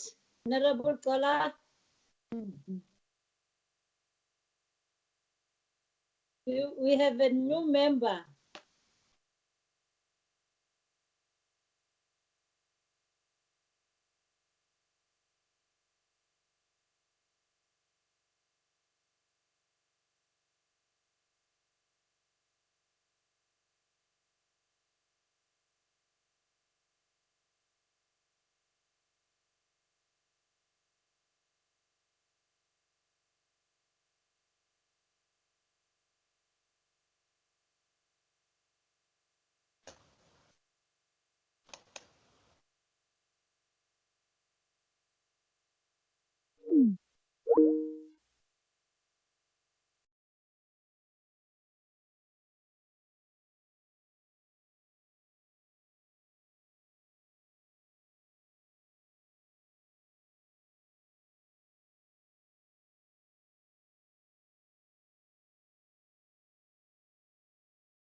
And guarantees.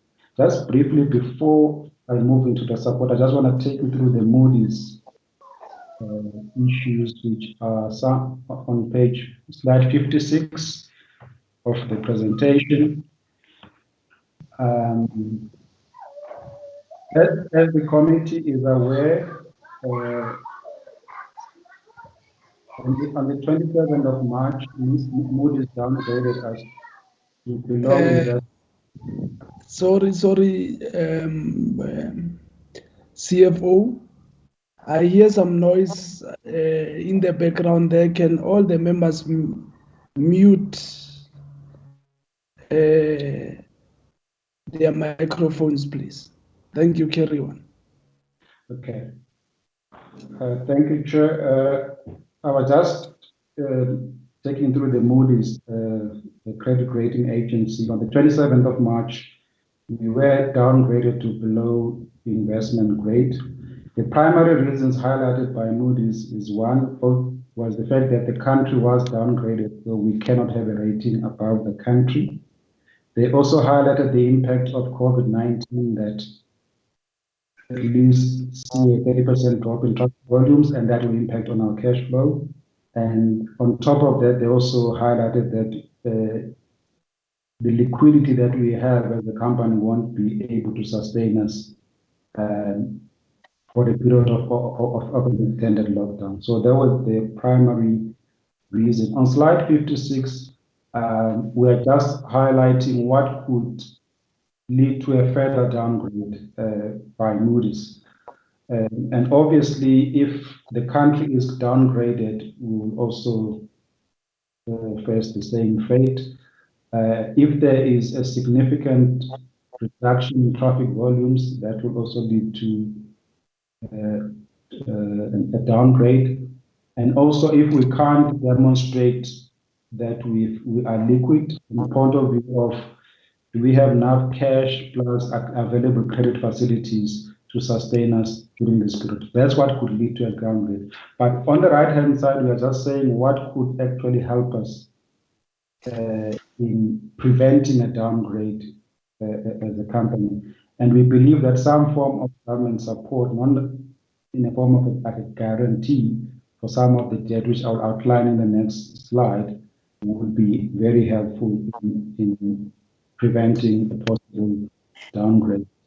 In strengthening the liquidity profile, they just obviously, as I've said, that they just want us to make sure that we've got the credit facilities. As I've said earlier, that the lenders are quite jittery in terms of lending to the aviation sector, and we believe that we need the support. So the support that is required, Chairperson, is on the next slide. Assuming, obviously, a worst-case scenario from our perspective of a 50% decline in traffic volumes in 2021, we are looking in total of plus minus about 10 billion rand, but it's not all an immediate requirement because the guarantees that we might need in the next 3 years are about 3 billion rand. The 10 billion is basically what we might need over the 5-year period. What will the guarantees be used for? Primarily, we need about 1 billion rand in 2020-21 just to help us with the liquidity situation. About 3.5 billion of that will be refinancing of the debt that falls into due over this period, and the balance of it will be to fund the capital expenditure that is planned over that period. So that is the essence and the extent of the support that we might need. What is positive, though, Chairperson and members of the committee, is that we foresee ourselves being able to repay the debt based on the cash flows that we'll be generating post 2021. But just given the fact that our credit rating will be affected and just the banks and other financial institutions not willing to lend to the sector at the moment, that's why we definitely need that support. Just in summary, Chairperson, members of the committee, we are faced with a very serious financial challenge. We are in a completely different place from where we were in February 2020. The forecasts are clearly quite negative for our sector in particular. We have taken actions to manage the financial situation, obviously the reducing of cost, cutting of capex, making sure that post 2021 we've got a cash flow that is able to sustain our obligations. However, despite all of that, because of the period that we are now, some level of support from the shareholder in the form of guarantees will be welcome. Thank you very much, Chairperson and the members of the committee. No, thanks, Nyambose. Thank you very much. Let's get back to CEO. Thank you very much, Honorable Chairperson.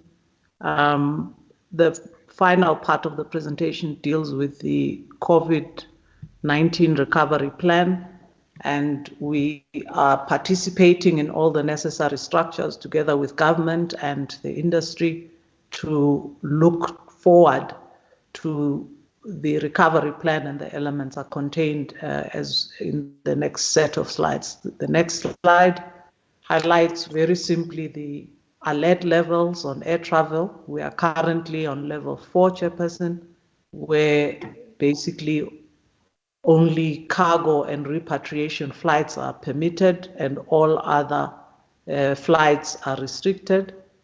And and we are working only on essential services at airports and remote working for non-essential services. The level 3 that we are all looking forward to would prescribe for us limited domestic air travel through the restriction of number of flights per day and authorization based on reasons for travel and subject to port of entry arrangements. Limited staff complement on site and also continuing with remote working where it is possible. So that's what we've prepared and we are finalizing the plans for, also in consultation with the Department of Transport. Some of what we have